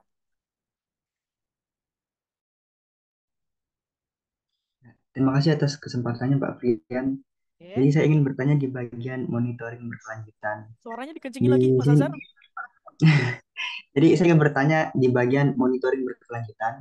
Hmm? Jadi di sini terdapat sekolah perlu memastikan adanya sistem pengawasan yang terus-menerus atas pelaksanaan anggaran pendidikan. Nah, sistem pengawasan yang terus-menerus itu bisa dijelaskan secara eksplisit seperti apa Yang di contohnya bagian apa terus tadi? Sorry. di bagian monitoring berkelanjutan yang Oh, pengawasan dan pengendalian anggaran pendidikan. oke, sebentar ya. Monitoring ya. Iya, Oke, jadi kalau misalkan kita lihat ya di bagian monitoring dan pelaksanaan anggaran pendidikan secara akuntabel kan ya, betul ya? ya. Melaksanakan monitoring dan evaluasi secara berkala ya terhadap realisasi anggaran untuk memastikan penggunaan dana sesuai atau tidaknya seperti itu, betul ya? Jadi maksudnya di sini memang dalam pengelolaan itu ya kita tuh melihat dulu. Kan tadi sudah ada pengaturan pengeluaran, ya kan? Oh, melakukan perencanaan dan pengaturan pengeluaran dulu ya dari anggaran pendidikan secara cermat dan terperinci. Nantinya kita bisa melaksanakan monitoring dan evaluasi secara berkala terhadap realisasi anggaran untuk memastikan penggunaan dana sesuai rencana atau tidak. Nah, jadi seperti yang sudah ditanyakan oleh Mbak Ulfa tadi, ini ada kaitannya. Jadi memang ada monitoring. Oh, dari anggaran yang sudah ada itu kita evaluasi dulu. Misalkan realisasi anggarannya itu bagaimana dari penggunaan rencananya, jangan sampai kurang gitu ya. Nah, memang misalnya begini, oh kita itu jangan sampai melakukan pemborosan ataupun tidak sesuai dengan kebutuhan gitu Mas Azhar. Dalam artian gini, oh kan nggak mungkin ya kita bikin toilet itu sampai dananya 500 juta misalnya. Kan nggak mungkin ya kalau untuk toilet sekolah. Jadi salah satunya itu. Jadi anggarannya itu oh kita harus harus melakukan itu dan itu sudah kejadian di sekolah tertentu ya itu viral dan oknum-oknum itu ya memang ditindak ya tidak boleh gitu kan. Karena memang itu merupakan tindakan korupsi gitu ya dan itu sudah terjadi. Nah itu tujuannya seperti itu Mas Azhar, jangan sampai hal itu terjadi, jangan sampai nggak efisiensi gitu ya, karena harus menjawab sesuai dengan kebutuhan dari sekolah itu sendiri. Misalnya oh untuk keperluan buku perpustakaan buku-buku berapa, kita perlu monitoring dengan tepat. Dan ini yang mau melakukan monitoring itu adalah pihak-pihak kayak semacam kayak oh ya udah pihak-pihak yang memiliki kepentingan, biasanya dinas gitu ya. Nah biasanya seperti itu Mas Azhar. Mudah-mudahan menjawab ya. Pak. Terima Oke, kasih atas jawabannya. sama-sama. Dua pertanyaan terakhir ya. Oke, monggo Mbak Felisa. Baik, terima kasih Mas Frian. Saya izin bertanya, beberapa hari yang lalu itu saya ada melakukan observasi di salah satu sekolah swasta. Kemudian di sini saya mendapati sebuah kasus mengenai dana BOS. Jadi di lingkungan tersebut ada salah satu sekolah swasta yang terancam tutup karena orang tua peserta didik tidak mampu untuk membayar SPP. Nah, pertanyaan saya di sini adalah apakah ada afirmasi khusus lewat dana BOS untuk sekolah swasta tersebut? Terima kasih. Oke. Apakah ada semacam kayak afirmasi khusus atau tidak seperti itu ya untuk dana bos itu? Eh, kalau misalnya sekolah itu mau tutup ya, artinya memang manajemen dari sekolahnya itu belum tepat. Ya, Mbak Felisa. Kenapa belum tepat? Karena dia itu artinya tadi kan sumber-sumber anggaran tuh banyak sekali ya. Kita melibatkan banyak pihak, nggak cuma dari dana pemerintah gitu ya.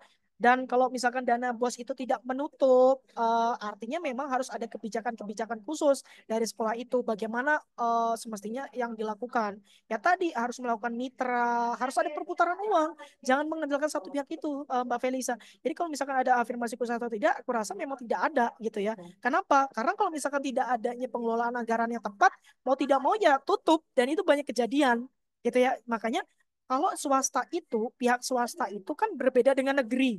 Kalau negeri itu kan didampingi langsung sama pemerintah. Jadi mau tidak mau itu akan sulit untuk ditutup kalau negeri. Beda kasusnya sama swasta. Kalau swasta ini kan mereka sendiri yang mengelola ya kan mereka sendiri yang mengelola. Jadi memang pengelolaannya itu harus tepat. Jadi misalnya nanti Mbak Felisa misalkan membuka sekolah. Nah, Mbak Felisa itu harus mempertimbangkan kalau misalkan oh ternyata kan kita memikirkan persaingan dengan sekolah ataupun yayasan lainnya juga ya. Dari mulai dana SPP jangan terlalu mahal, dengan kualitas yang didapat, SPP-nya tepat, dan itu akan menjadi bahan pertimbangan dari para siswa atau orang tua untuk sekolah di sekolah Mbak Felisa misalnya. Nah, itu harus harus analisis dulu, analisis SWOT dulu ya. Strength-nya apa, weakness-nya apa gitu ya. Threat-nya apa. Nah, itu harus dilakukan. Nah, jadi Mbak Felisa nanti memang perlu harus cari dana lain. Karena kalau mengandalkan itu dana bos di swasta itu berbeda dengan yang ada di negeri. Biasanya begitu Mbak Felisa. Porsinya berbeda, nggak sama. Gitu ya. Jadi memang yang mau tidak mau kalau tidak mencukupi ya tutup sekolahnya. Dan itu banyak kejadian. Makanya nanti Mbak Felisa kan sebagai anak administrasi pendidikan, siapa tahu nanti mau buka lembaga, sekolah, yayasan, ataupun bimbel, ya kan? Nah, jangan salah loh, bimbel itu sangat menguntungkan. Ya kan, bimbel itu kalau di Bogor sendiri satu tahunnya di ruang guru itu bisa 13 juta. Bisa 13 juta, bisa 12 juta. Ya kan, untuk program SBMPTN gitu ya. Nah, kalau misalkan ini dikelola dengan baik, kalau misalkan 12 juta Mbak Felisa, atau kita kita ambil rata-rata kan biasanya tingkat SD, tingkat SMP itu kan kelas 10, kelas 11 rate harganya, price-nya itu kan nggak sama dengan yang program SBMPTN mau masuk kampus. Nah, tapi kita misalkan rate-nya kita ratakanlah, average-nya itu misalkan 10 juta. Ya, average-nya itu 10 juta. Oh ya udah kalikan. Kalau dalam 1 tahun kemarin di bimbel saya itu ada 350 siswa. Bayangkan kalau 10 juta berapa income yang didapat? 3,5 M. Ya, 3,5 M. Sementara operasionalnya misalnya kayak kita sewa gedung. Sewa gedung itu misalnya kayak bimbel itu kalau 1 tahunnya, kalau di Bogor sendiri itu kayak 115 juta. Ya, belum misalkan operasional setiap bulan listrik, wifi. Kalau dihitung-hitung 1 tahunnya, kalau sewa itu kan untuk 1 tahun biasanya, gitu ya. Jadi sebenarnya sangat menguntungkan. Tinggal bagaimana bagaimana tingkat dari biar nggak tutup.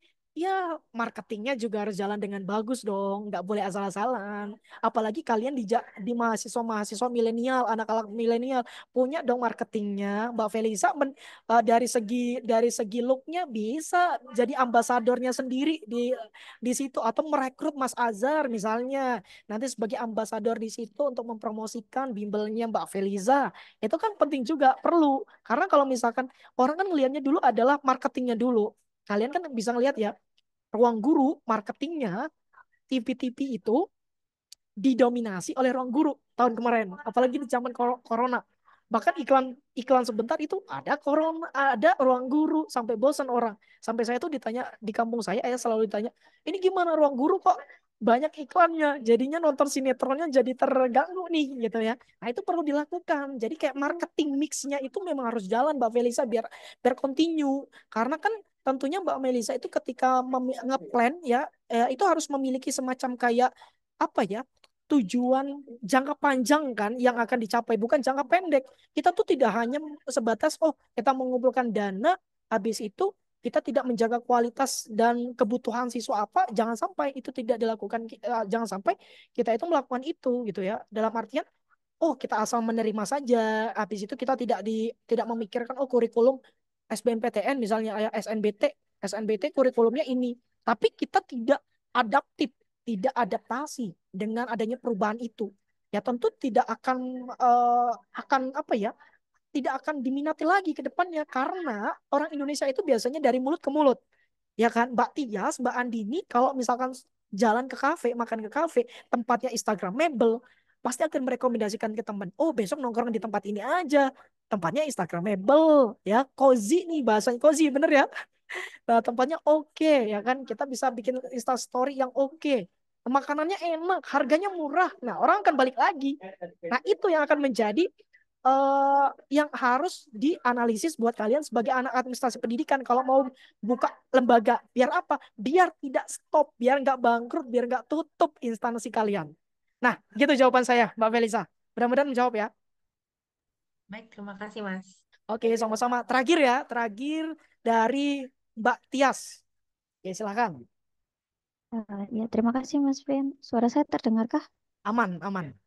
Ya, mohon izin Mas Frian. Tadi Tuh. Mas Frian sempat menyebutkan, menyampaikan untuk laporan tahunan itu atau laporan keuangan itu biasanya hanya bisa diakses oleh pemangku kepentingan seperti itu. Pertanyaan saya, bagaimana, apakah ada akibat gitu jika sekolah mengunggah laporan tahunan sekolah secara publik, seperti menyematkan pada website sekolah dengan tujuannya itu untuk menjaga kepercayaan masyarakat dan orang tua murid atas transparansi keuangan seperti itu, Mas Fidan. Oke, baik, terima kasih. Ingat ya, secara akuntansi yang namanya laporan keuangan itu tidak akan sembarangan kita publikasikan. Di website itu akan menyalahi aturan. Apalagi yayasan swasta. Ya, swasta itu bersaing. Ada kompetitornya, Mbak Tias. Jadi misalnya nih, Mbak Tias buka bimbel di Malang, Mbak Felisa juga buka bimbel. Misalkan namanya Cakrawala, satunya itu misalkan kayak ruang ruang belajar misalnya, ya kan? Atau misalkan kalian kan kalau di Malang ada Ganesha Operation, ada Nurul Fikri, ada Brand Academy, ya kan? Ada Brand Academy Ruang Guru. Nah, jadi mereka itu kompetisi. Bahkan terkadang untuk harga sendiri, Mbak Tias ya, mereka itu kayak nyamar jadi orang tua untuk mengetahui berapa sih rate harganya yang di sini. Karena di website itu terkadang berbeda-beda, dan tentunya kayak misalkan ada promosi-promosi atau diskon pun tidak langsung dituliskan di website. tapi secara face to face gitu. Kayak brosur itu kadang cuman kayak dilampirkan gitu kan. Nah, itu tidak akan dibuka secara publik, Mbak Tias. Nah, untuk menjaga itu biasanya adalah yang melakukan pertemuan dengan orang tua. Ya, ada rapat orang tua. Makanya kan nggak sembarangan kalau sekolah itu mengadakan rapat ya, itu biasanya misalkan ada grup ya, grup orang tua. Kadang kan mereka tidak dibukakan akses untuk bisa komen di situ. Ya kan? Kenapa? Karena nanti kalau ada informasi apa ternyata tidak sesuai, nanti mereka saling saling timpang tindih kayak memberikan informasi kayak ngompor-ngompori kan pasti ada ya di dalam grup itu kayak ngompor-ngompori. Jadi kita kunci tutup. Nah, tujuannya itu adalah itu dan tidak akan dibuka di publik atau website untuk laporan keuangan.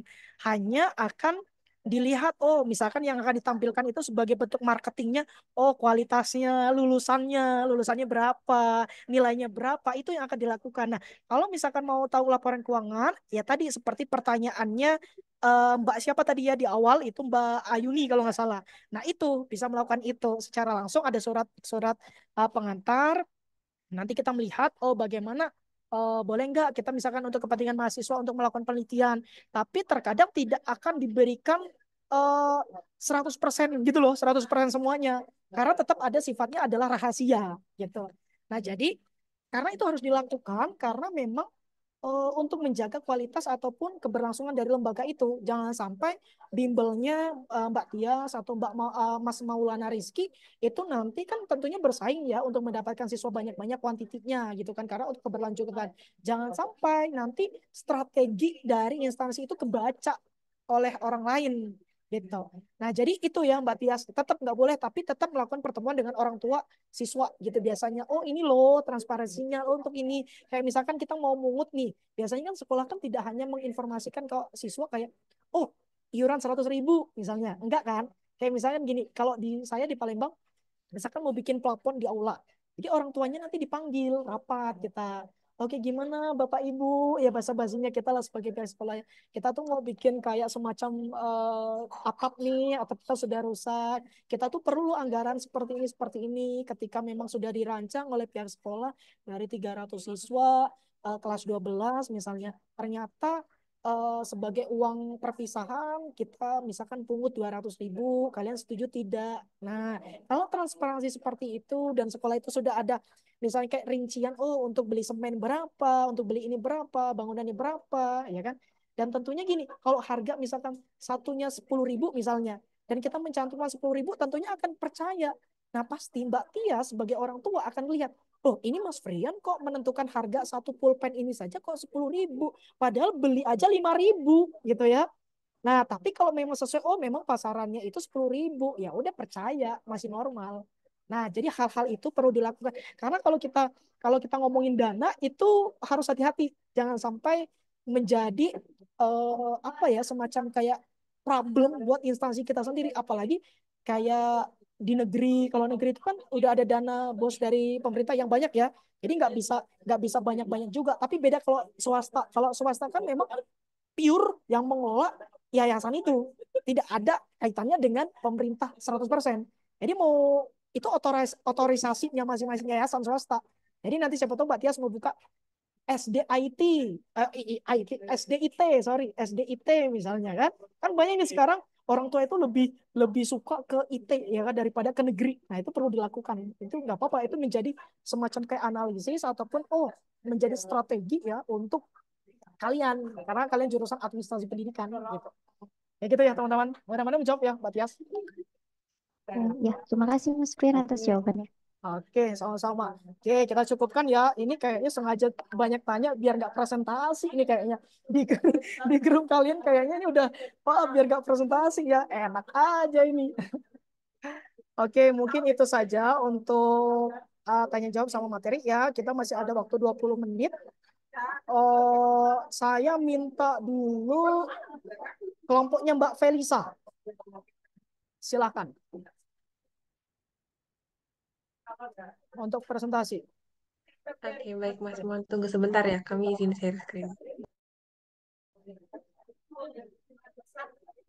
Yang belum pakai background, silakan pakai background dulu ya. Nanti kita foto bersama. Silakan, saya serahkan ya.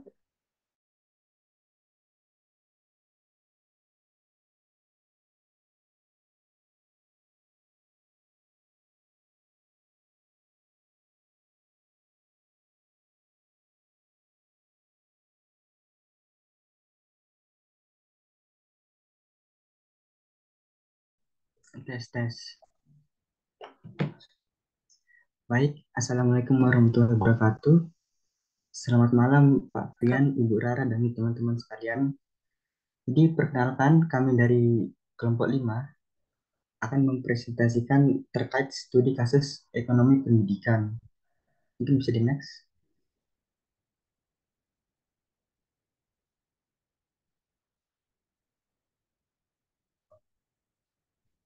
Jadi anggota dari kami terdiri dari yang pertama Mbak Ayuni, yang kedua Mas Baidowi, yang ketiga Mbak Felisa, yang keempat Mbak Hairani Tias, dan yang terakhir saya sendiri, Ali Muhammad Anissa Zahar.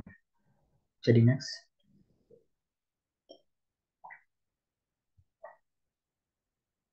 Jadi pada presentasi kami kali ini, kami memiliki 3 pokok pembahasan. Yang pertama adalah perbedaan sistem pembiayaan pendidikan negara maju dan negara berkembang. Yang kedua membahas tentang faktor perbedaan. Dan yang terakhir menyajikan dan memaparkan studi kasus.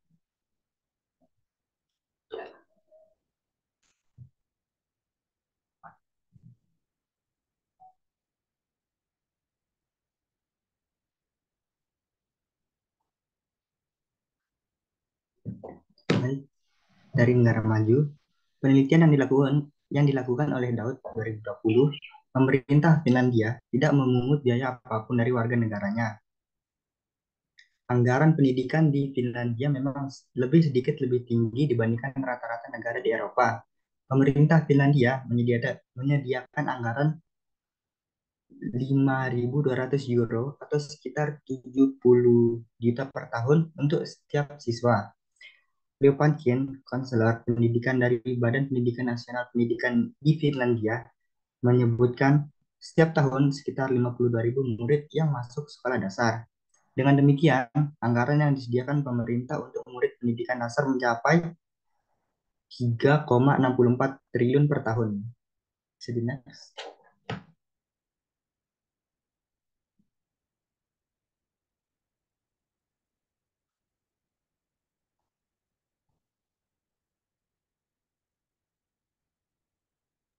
Baik, untuk selanjutnya adalah negara berkembang. Sistem pendidikan di Indonesia, menurut penelitian dari Sudarmono tahun 2020, pelaksanaan peraturan pemerintah nomor 19 tahun 2005 berimplikasi pada kebutuhan untuk merumuskan standar pembiayaan yang meliputi standarisasi komponen biaya pendidikan yang meliputi biaya operasional, biaya investasi, dan biaya pribadi. Lebih lanjut, disebutkan bahwa standar satuan biaya pendidikan ditetapkan dengan peraturan menteri berdasarkan usulan dari Badan Standar Nasional Pendidikan atau disingkat menjadi BSNP. Standar pembiayaan pendidikan ini diharapkan dapat menjadi acuan dalam penyelenggaraan pendidikan di setiap sekolah dasar, sekolah menengah pertama, dan sekolah menengah atas di seluruh Indonesia. Karena manfaatnya yang begitu luas dan meresap di berbagai bidang, maka pembiayaan pendidikan harus menjadi perhatian utama pemerintah dan masyarakat. Bisa di next. Nah, selanjutnya kelompok kami memaparkan perbedaan antara negara maju dan negara berkembang. Di sini kami memilih negara maju yaitu Finlandia, kemudian negara berkembangnya adalah Indonesia. Perbedaannya yaitu Finlandia memiliki sistem pendidikan yang didukung secara luas oleh pendanaan publik, sedangkan di Indonesia memiliki pendanaan publik tetapi lebih rendah daripada negara maju seperti Finlandia. Kemudian selanjutnya Finlandia cenderung memiliki sedikit ketergantungan pada sektor swasta dalam hal pendanaan pendidikan. Sektor swasta biasanya terlibat dalam pendidikan tambahan atau kursus privat yang bersifat opsional. Di Indonesia sendiri, sektor swasta memainkan peran yang lebih besar dalam pendanaan pendidikan. Banyak sekolah swasta yang beroperasi di negara ini, sehingga banyak keluarga yang memilih pendidikan swasta untuk anak-anak mereka. Nah, selanjutnya Finlandia dikenal karena sistem pendidikan yang inklusif dan fokus pada keadilan. Sistem ini memastikan akses setara pendidikan untuk semua anak-anak, termasuk dukungan khusus pada seluruh anak-anak yang membutuhkan. Di Indonesia, meskipun upaya telah dilakukan untuk meningkatkan aksesibilitas pendidikan di Indonesia, masih ada kesenjangan, terutama wilayah perkotaan dan pedesaan, serta adanya kesenjangan status ekonomi. Kemudian di Finlandia sendiri, pembiayaan SPP ditiadakan bagi peserta didik. Nah, di Indonesia masih menjadi hal umum bagi siswa di jenjang SD, SMP, SMA hingga kuliah untuk membayar SPP. Untuk selanjutnya akan dijelaskan oleh rekan saya.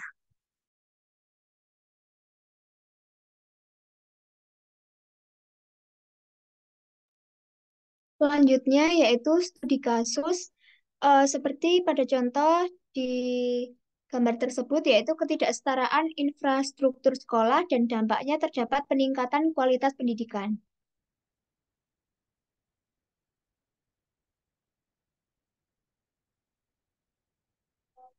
Oke, selanjutnya yaitu pentingnya pendidikan dalam pembangunan masyarakat yang inklusif dan berkelanjutan dengan sistem pendidikan yang kuat dianggap sebagai jantung kemajuan suatu negara. Namun masalah ketidaksetaraan infrastruktur sekolah menjadi hambatan dalam meningkatkan kualitas pendidikan karena perbedaan signifikan dalam fasilitas fisik, akses teknologi, dan sumber daya antar sekolah. Kemudian untuk tantangan utama dalam mengatasi masalah ini adalah sumber daya yang terbatas, yang sering dialami oleh sekolah di daerah terpencil atau berpenghasilan rendah.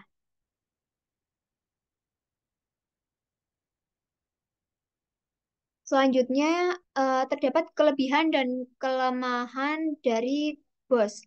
Yang pertama yaitu kelebihan, yaitu dapat meningkatkan akses pendidikan, kemudian meningkatkan kehadiran siswa, meningkatkan kualitas pendidikan, mengurangi dropout dan transparansi, serta akuntabilitas. Kemudian untuk kelemahannya sendiri, yaitu yang pertama kesenjangan antar sekolah, kemudian keterlambatan penyaluran dana, selanjutnya pengawasan dan pengelolaan dana, dan yang terakhir terdapat kualitas penggunaan dana.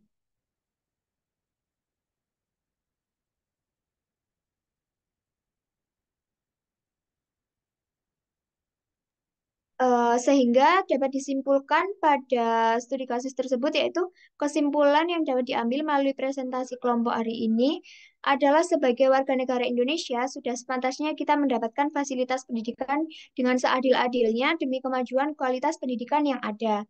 Jika bukan kita yang merubah keadaan dan perkembangan pendidikan di Indonesia, lalu siapa lagi?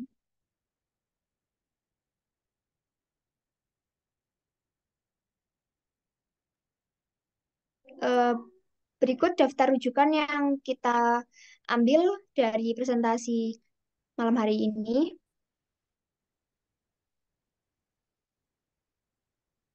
Sekian dari kelompok kami. Terima kasih. Sama-sama. Oke, kita tepuk tangan dulu ya buat kelompoknya Mbak Ayuni, Mbak Feliza, Mas Azhar. Siapa lagi ya? Saya lupa ya.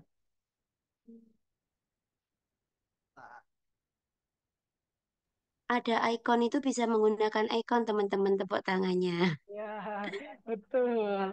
Tepuk tangan dulu. Saya, saya minta Mas Dias coba untuk mengomentari atau menyimpulkan penjelasan dari kelompok tadi. Coba. Ada Mas Dias? Mas Dias itu cowok ya? Benar ya Dias itu cowok ya? Nah, coba Mas Dias. Kalau tidak ada suaranya, saya anggap berarti tidak hadir dan tidak mengikuti perkuliahan. Wes, galak bener. Yuk, mana Mas Dias? Ah, coba Halo, tanggapi. Pak. Halo, Ya, Mas. silakan. Silakan buat ditanggapi dulu, Mas Dias. Kira-kira tadi penjelasannya seperti apa? Monggo. Baik, sebentar, Mas ya. Mbak Felisa boleh sambil dokumentasi ketika berjalan ya.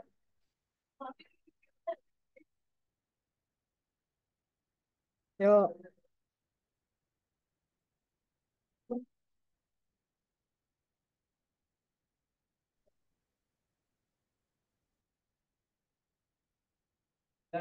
cok Mas Dias ditanya. Ayo Mas Dias, mana Mas Dias? Malah ngilang. Nah, yuk, yuk, yuk, yuk.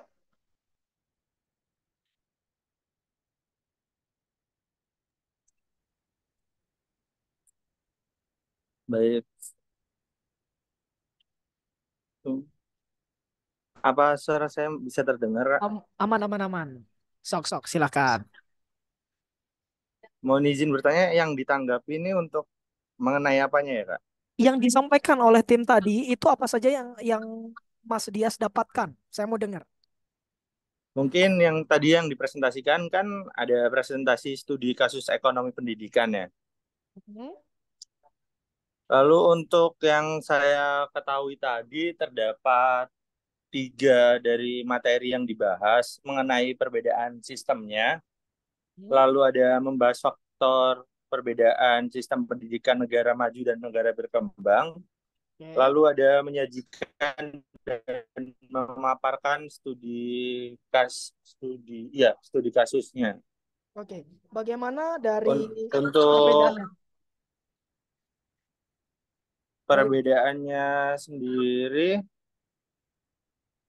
untuk di negara Finlandia ini memiliki sistem pendidikan yang didukung secara luas oleh pendanaan publik. Kalau di Indonesia kan lebih berkembang ini memiliki pendanaan publik tetapi lebih rendah. Berarti kayak betul. dukungannya ini lebih rendah dibandingkan negara berkembang. Lalu kalau Indonesia ini memainkan sektor swastanya. Kalau di Finlandia ini juga pembayaran SPP ini ditiadakan bagi peserta didiknya. Kalau di Indonesia masih terdapat di SMA dan SMP-nya. Oke, cukup Masih Mas banyak Dias. lah. Oke, cukup Mas Dias ya. Good, Baik, mantap. Berarti menyimak. Berarti tadi saya suzon. Mohon maaf ya. Oke, ya. mantap. Terima kasih Mas Dias. Yuk, lanjut satu kelompok lagi ya. Boleh waktunya mungkin sekitar 5 menit saja ya. Boleh di poin-poin pentingnya saja. Monggo, yuk Mbak Zenita dan kawan-kawan.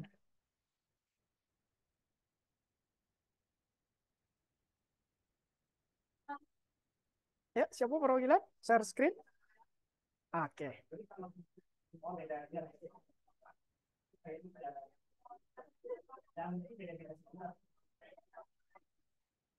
Yuk, silakan. Assalamualaikum warahmatullahi wabarakatuh.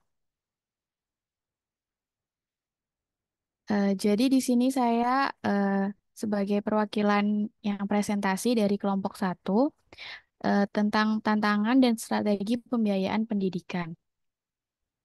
Next.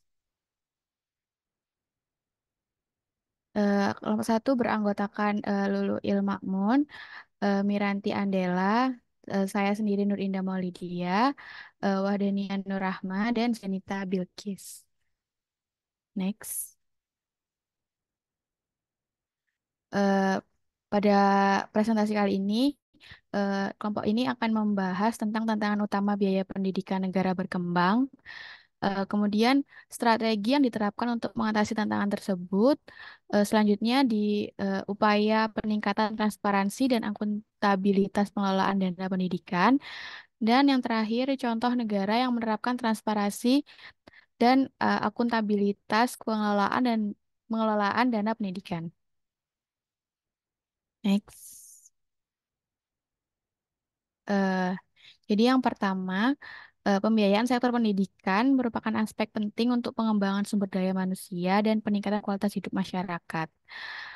Tanpa pendanaan yang cukup, sulit bagi lembaga pendidikan untuk menyediakan sarana dan prasarana yang diperlukan. Pendidikan yang baik tidak hanya berdampak pada individu, tetapi juga pembangunan ekonomi dan sosial negara secara keseluruhan. Di banyak negara, pendanaan pendidikan seringkali menghadapi kendala yang kompleks dan beragam. Tantangan dalam penyediaan dana pendidikan antara lain, yang pertama adalah tingginya biaya pendidikan di beberapa negara. Biaya pendidikan, khususnya pendidikan tinggi, sangat tinggi di beberapa negara. Akibatnya, banyak siswa dan orang tua merasakan kesulitan keuangan dan bahkan mungkin harus mengambil pinjaman dalam jumlah besar untuk membiayai pendidikan mereka. Yang kedua, kurangnya anggaran yang disediakan pemerintah. Banyak negara masih menyediakan anggaran yang relatif rendah untuk sektor pendidikan. Akibatnya, banyak sekolah dan lembaga pendidikan kekurangan dana untuk memperbarui fasilitas dan teknologi yang menyediakan dan mendukung program berkualitas. Kemudian yang nomor 3, kesenjangan antara kenaikan biaya pendidikan dan kenaikan gaji masyarakat. Biaya belajar yang terus meningkat seringkali tidak dibarengi dengan kenaikan gaji. Hal ini membuat sebagian kelompok masyarakat sulit untuk mengakses pendidikan. Masyarakat saat ini menghadapi dilema sulit dalam menyediakan pendidikan berkualitas bagi generasi mendatang, sekaligus menjaga keseimbangan ekonomi bagi keluarga mereka. Yang keempat, kurangnya akses terhadap teknologi dan infrastruktur pendidikan. Akses terhadap teknologi dan infrastruktur pendidikan masih sangat terbatas di banyak daerah, terutama di daerah terpencil dan pedesaan. Yang kelima, peningkatan biaya operasional dan mutu pendidikan. Permasalah Peningkatan biaya operasional yang diperlukan untuk menjaga mutu pendidikan, seperti permasalahan lain seperti gaji guru, pemeliharaan fasilitas, dan pembaruan kurikulum juga menimbulkan tantangan besar bagi lembaga pendidikan. Eh, yang keenam, inflasi yang terjadi setiap tahun. Inflasi tahunan yang terjadi setiap tahun juga mempengaruhi biaya pendidikan. Kenaikan kenaikan harga barang dan jasa menyebabkan tingginya biaya operasional lembaga pendidikan yang dibebankan kepada peserta didik dalam bentuk peningkatan biaya pendidikan. Yang ketujuh, kurangnya kebijakan dan peraturan yang mendukung. Beberapa kebijakan dan peraturan pemerintah tidak sepenuhnya mendukung pendanaan pendidikan yang memadai. Next.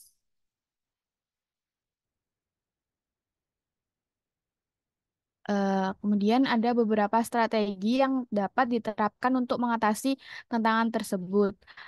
Beberapa solusi yang dapat dilakukan untuk mengatasi tantangan dalam pendanaan pendidikan antara lain.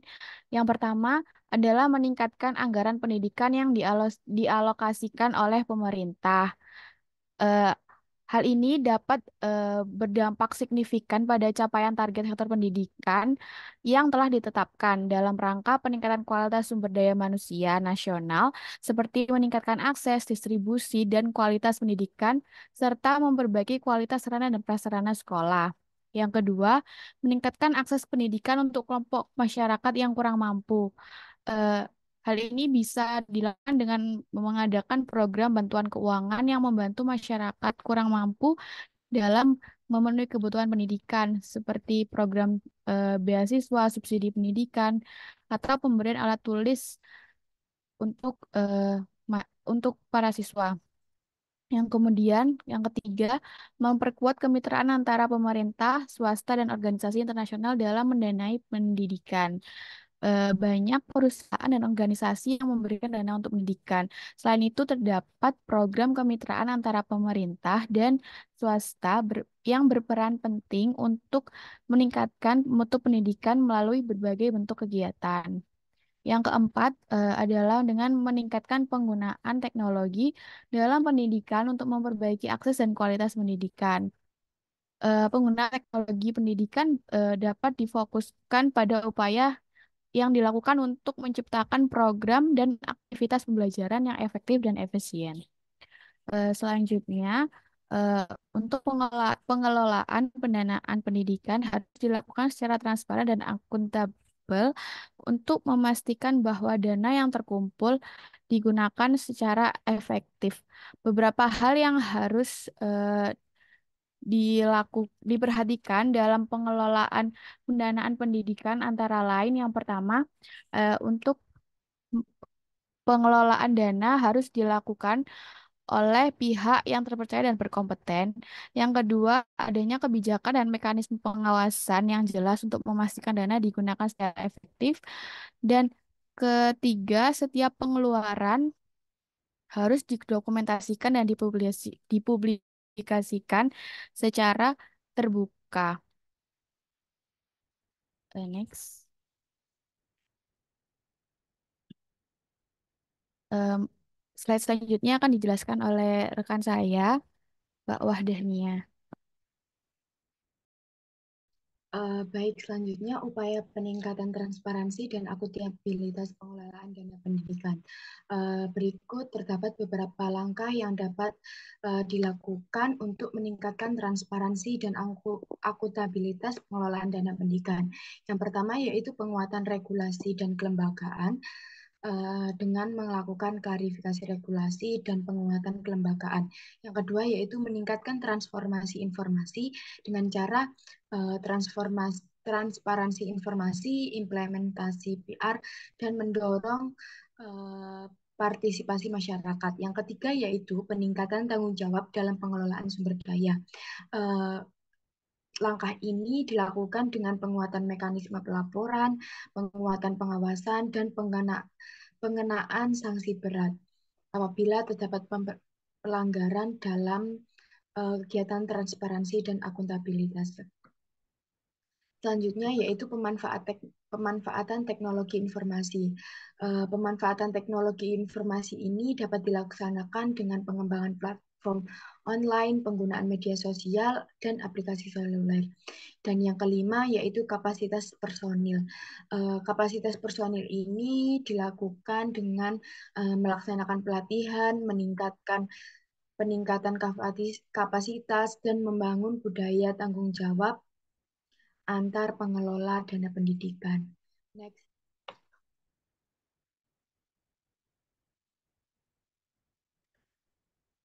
Selanjutnya yaitu contoh negara yang menerapkan transparansi dan akuntabilitas pengelolaan dana pendidikan. Di sini kami memilih negara Malaysia dikarenakan pendidikan di Malaysia telah mengalami perkembangan yang cukup pesat dan menjadi salah satu fokus utama pemerintah dalam upaya meningkatkan kualitas sumber daya manusia. Kebijakan dan prioritas pendidikan di Malaysia ini secara sistematis terkait dengan rencana pembangunan nasional. Dengan demikian, MOE atau Ministry of Education berkomitmen untuk menyediakan layanan pendidikan dan pelatihan yang sejalan dengan dorongan utama dalam rencana pendidikan. Negara Malaysia sendiri memiliki 4 tingkatan dalam jenjang pendidikan, dan transparansi dan akuntabilitas di negara Malaysia merupakan 2 prinsip penting dalam pengelolaan dana pendidikan di negara tersebut. Prinsip ini menjamin bahwa dana yang dialokasikan untuk pendidikan digunakan secara efektif dan efisien untuk mencapai tujuan pendidikan yang telah ditetapkan. Next.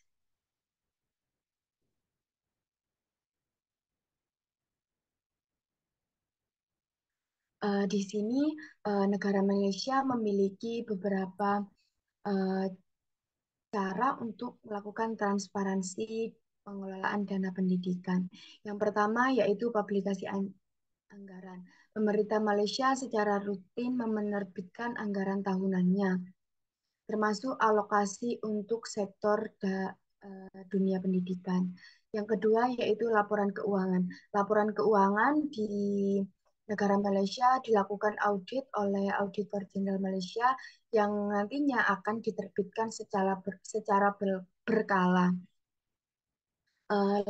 Laporan ini mencakup rincian penggunaan dana pendidikan sehingga memungkinkan dilakukan pemantauan oleh masyarakat atau pemangku kepentingan lainnya. Selanjutnya yang ketiga yaitu portal informasi. Pemerintah Malaysia menyediakan laman resmi Kementerian Pendidikan Malaysia di mana dalam laman tersebut terdapat program pendidikan dan penggunaan dana yang diakses oleh masyarakat umum. Yang keempat yaitu keterlibatan masyarakat. Melalui konsultasi publik dan keterlibatan pelaku kepentingan dalam proses pengambilan keputusan mengenai kebijakan pendidikan, pemerintah Malaysia memastikan bahwa pandangan dan masukan masyarakat dipertimbangkan dalam proses transparansi dan pengelolaan dana pendidikan. Yang selanjutnya yaitu akuntabilitas pengelolaan dana pendidikan. Di negara Malaysia menerapkan beberapa cara untuk menerapkan akuntabilitas dalam pengelolaan dana pendidikan, yaitu yang pertama yaitu audit dan pengawasan. Badan-badan di negara Malaysia seperti Departemen Audit Negara melakukan audit rutin terhadap penggunaan dana pendidikan. Laporan ini nantinya dapat membantu mengidentifikasi penyimpangan atau penggunaan dana yang tidak sesuai dengan tujuan yang ditetapkan. Yang kedua yaitu sistem pengendalian internal. Lembaga pendidikan dan kementerian di Malaysia memiliki sistem pengendalian internal yang dirancang untuk memastikan dana tersebut digunakan secara tepat. Yang ketiga yaitu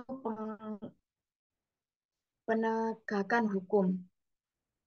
Nantinya jika terdapat penyalahgunaan dana, tentunya tindakan hukum akan diambil terhadap individu atau organisasi yang terlibat dalam penyalahgunaan tersebut.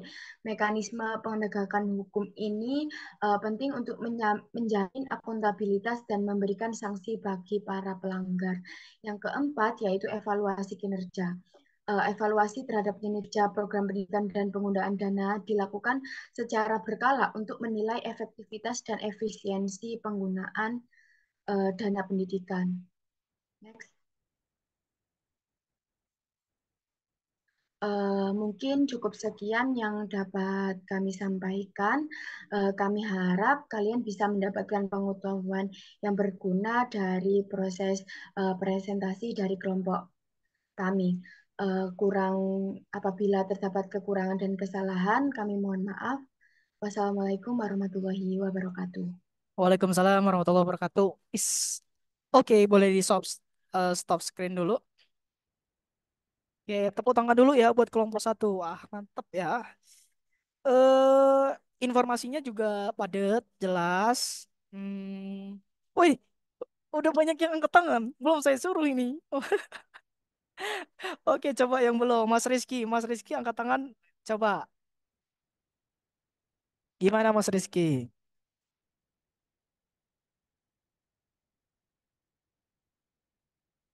Nge-lag kah? Suara saya aman? Aman, Mas. Nah, Apakah gimana? saya? Oke. Sebelumnya, menurut saya materi yang disampaikan dari kelompok 1 sangat lengkap. Mereka juga membandingkan akuntabilitas dalam transparansi dana dari negara Malaysia juga, di mana itu merupakan negara tetangga kita, di mana negara tersebut sering dibanding-bandingkan dengan negara Indonesia ya. Jadi menurut saya kita bisa mengambil pelajaran dari sini bahwa akuntabilitas pengelolaan dana pendidikan itu sangat penting untuk ditransparansikan. Terima kasih. Oke, terima kasih. Betul ya. Saya sependapat dengan Mas Rizky. Jadi kelompok 1 ini tadi informasinya juga sangat komprehensif dan koheren ya. Jadi memang sepertinya kerjasamanya juga oke. Terus tadi poin-poinnya yang ditampilkan poin-poinnya tapi dijabarkan secara rinci gitu ya. Dan itu bagus. Saya lihat juga kelompok-kelompok yang lain juga oke seperti itu ya. Nah, tepuk tangan dulu ya buat kelompok 1. Mana emot tepuk tangannya? Ayo mana? Aduh, pelit amat ini tepuk tangannya. Oke, terima kasih ya. Nah, jadi karena memang waktu kita juga terbatas, ini sudah cukup ngaret ya, karena harusnya sampai 8.40, tapi salahin teman kalian tadi karena presentasinya lama ya. Oke teman-teman, jadi mungkin untuk hari ini seperti itu ya dari saya. Mungkin sebelumnya dari Bu Rara dulu ada informasi tambahan atau tidak Bu Rara? Iya Mas, untuk kegiatan hari ini kan terakhir ya Mas Frian ya, dengan Oke. anak-anak. So, Mas Frian rencana kira-kira kapan nih ke Malangnya? Oke, jadi kalau misalkan rencana ke Malang sebenarnya kita diskusi aja Bu ya. Sebenarnya saya juga pengen. Cuman kemarin tuh kagetnya itu tanggal 24 ya Bu ya. Makanya saya sudah koordinasi sama Mas Ashar. Mas Ashar gimana ya Mas Ashar? Saya tuh disuruh penelitian, menghandle penelitian di Yayasan Disabilitas gitu sama profesornya gitu ya.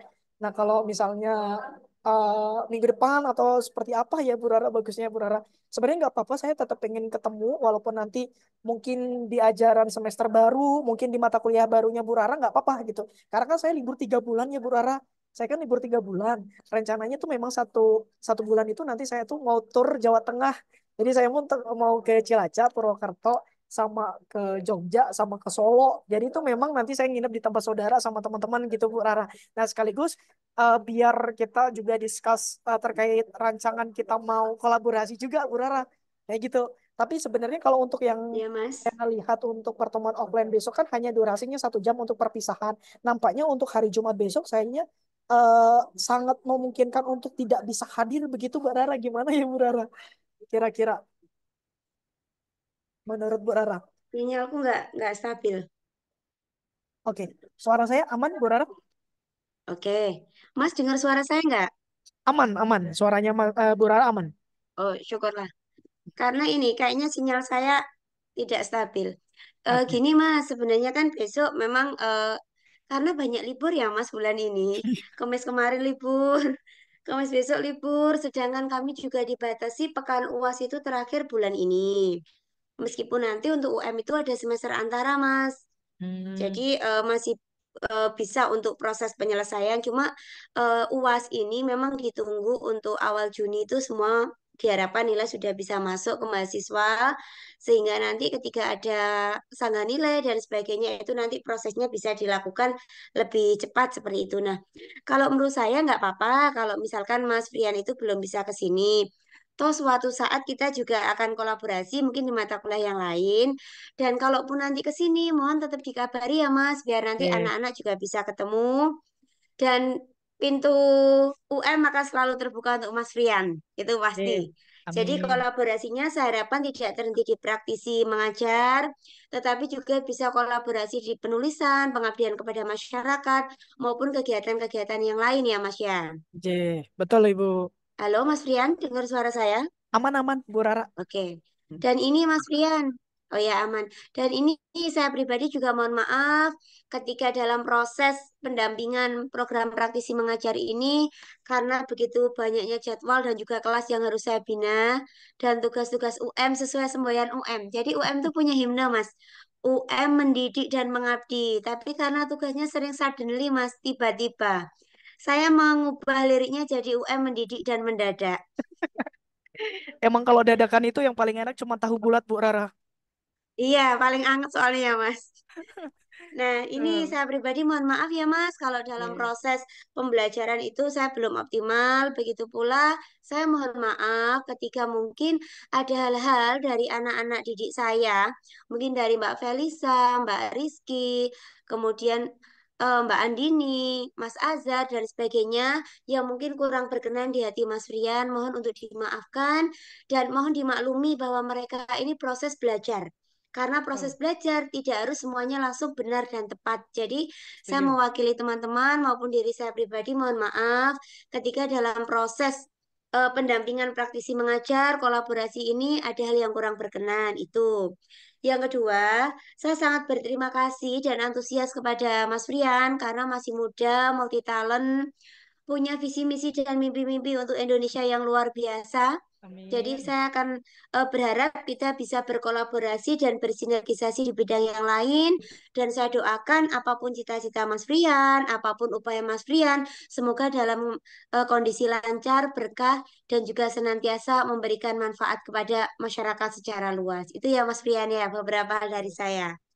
Baik, terima kasih Bu Rara. Suara saya aman ya Bu Rara ya? Suara saya aman ya? Aman. Oke, jadi yang pertama juga sama Bu Rara, tentunya saya terima kasih karena tentunya dari beberapa orang yang sudah apa ya permintaan kolaborasi, ternyata nama saya yang dipilih sama Bu Rara gitu ya.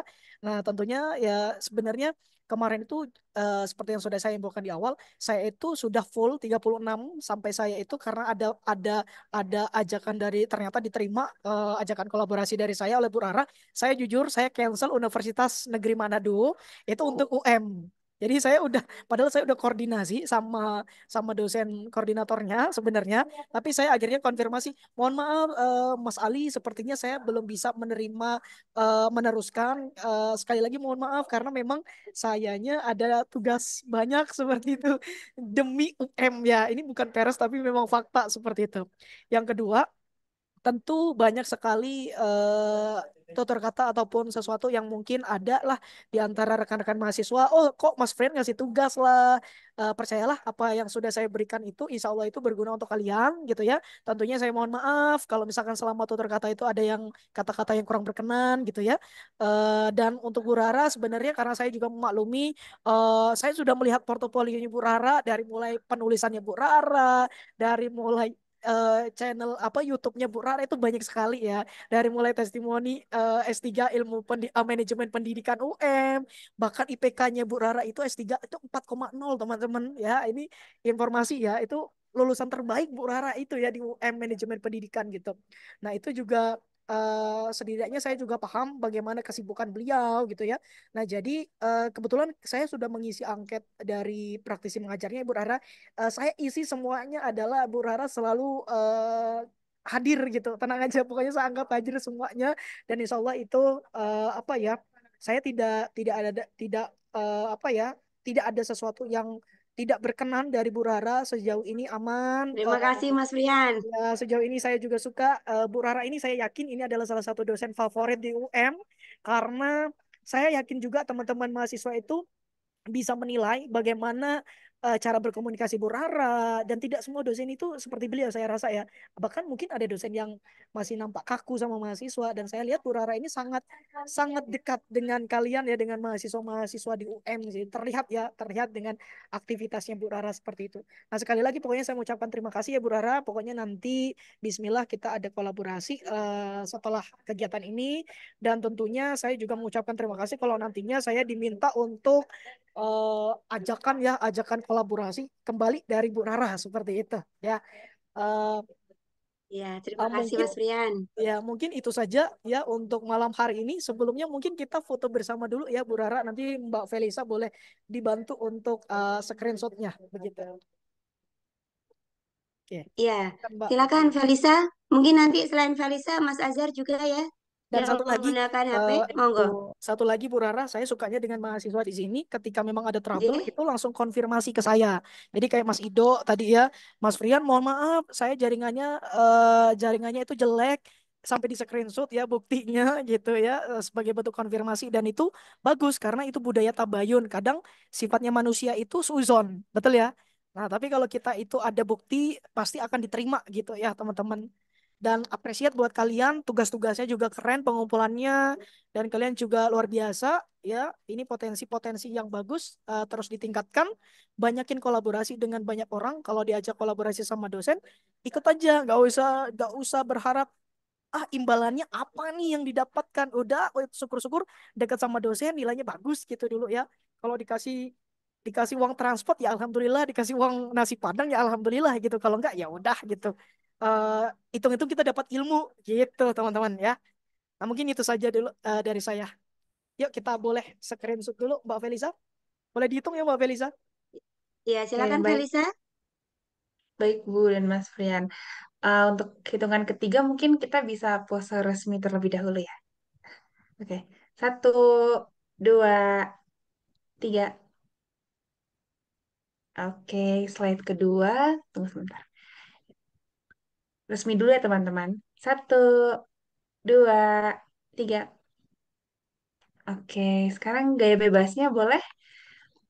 Bentar. Oke, satu, dua, tiga.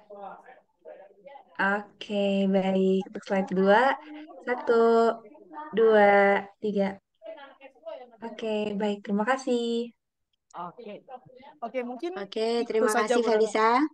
Silakan Mas Brian untuk ini menutup diskusinya. Ya, Oke, baik. Sekali lagi terima kasih teman-teman. Saya cuma berpesan, kalau kalian punya mimpi, silakan bermimpi setinggi langit. Karena kalau kalian jatuh, itu akan jatuh di antara bintang-bintang yang bersinar, gitu ya, teman-teman. Jadi nggak ada yang rugi dari mimpi. Jangan dengarkan apa kata orang. Yang tahu itu adalah diri kita sendiri. Jadi mental-mental generasi Z itu yang sekarang itu apa-apa dijadikan sesuatu yang kepikiran overthinking tinggi itu buang-buang aja deh gitu ya. Jangan sampai overthinking. Kalau tugas banyak itu ya maklum nanti juga selesai pada waktunya gitu ya. Saya juga sama gitu. Saya bilang sama Bu Rara, wah tugasnya juga banyak Bu Rara ini untuk S3 gitu. Tapi nanti juga selesai gitu kan. Intinya dikerjain aja gitu. Hasilnya seperti apa ntar dulu deh. Yang penting kita maksimalkan. Nah mungkin itu saja dari saya ya teman-teman. Bu Rara mudah-mudahan sehat selalu ya. Saya akhiri. Selamat malam dan assalamualaikum warahmatullahi Amin. wabarakatuh. Waalaikumsalam warahmatullahi wabarakatuh. Terima kasih Kak Rian dan Bu Rara. Warahmatullahi Terima wabarakatuh. kasih Bu Rara, Kak Ya, terima Brian. kasih Mas Terima Rian, kasih. teman-teman semua Sama-sama. sehat-sehat ya. Boleh live ya, Kasih. silakan.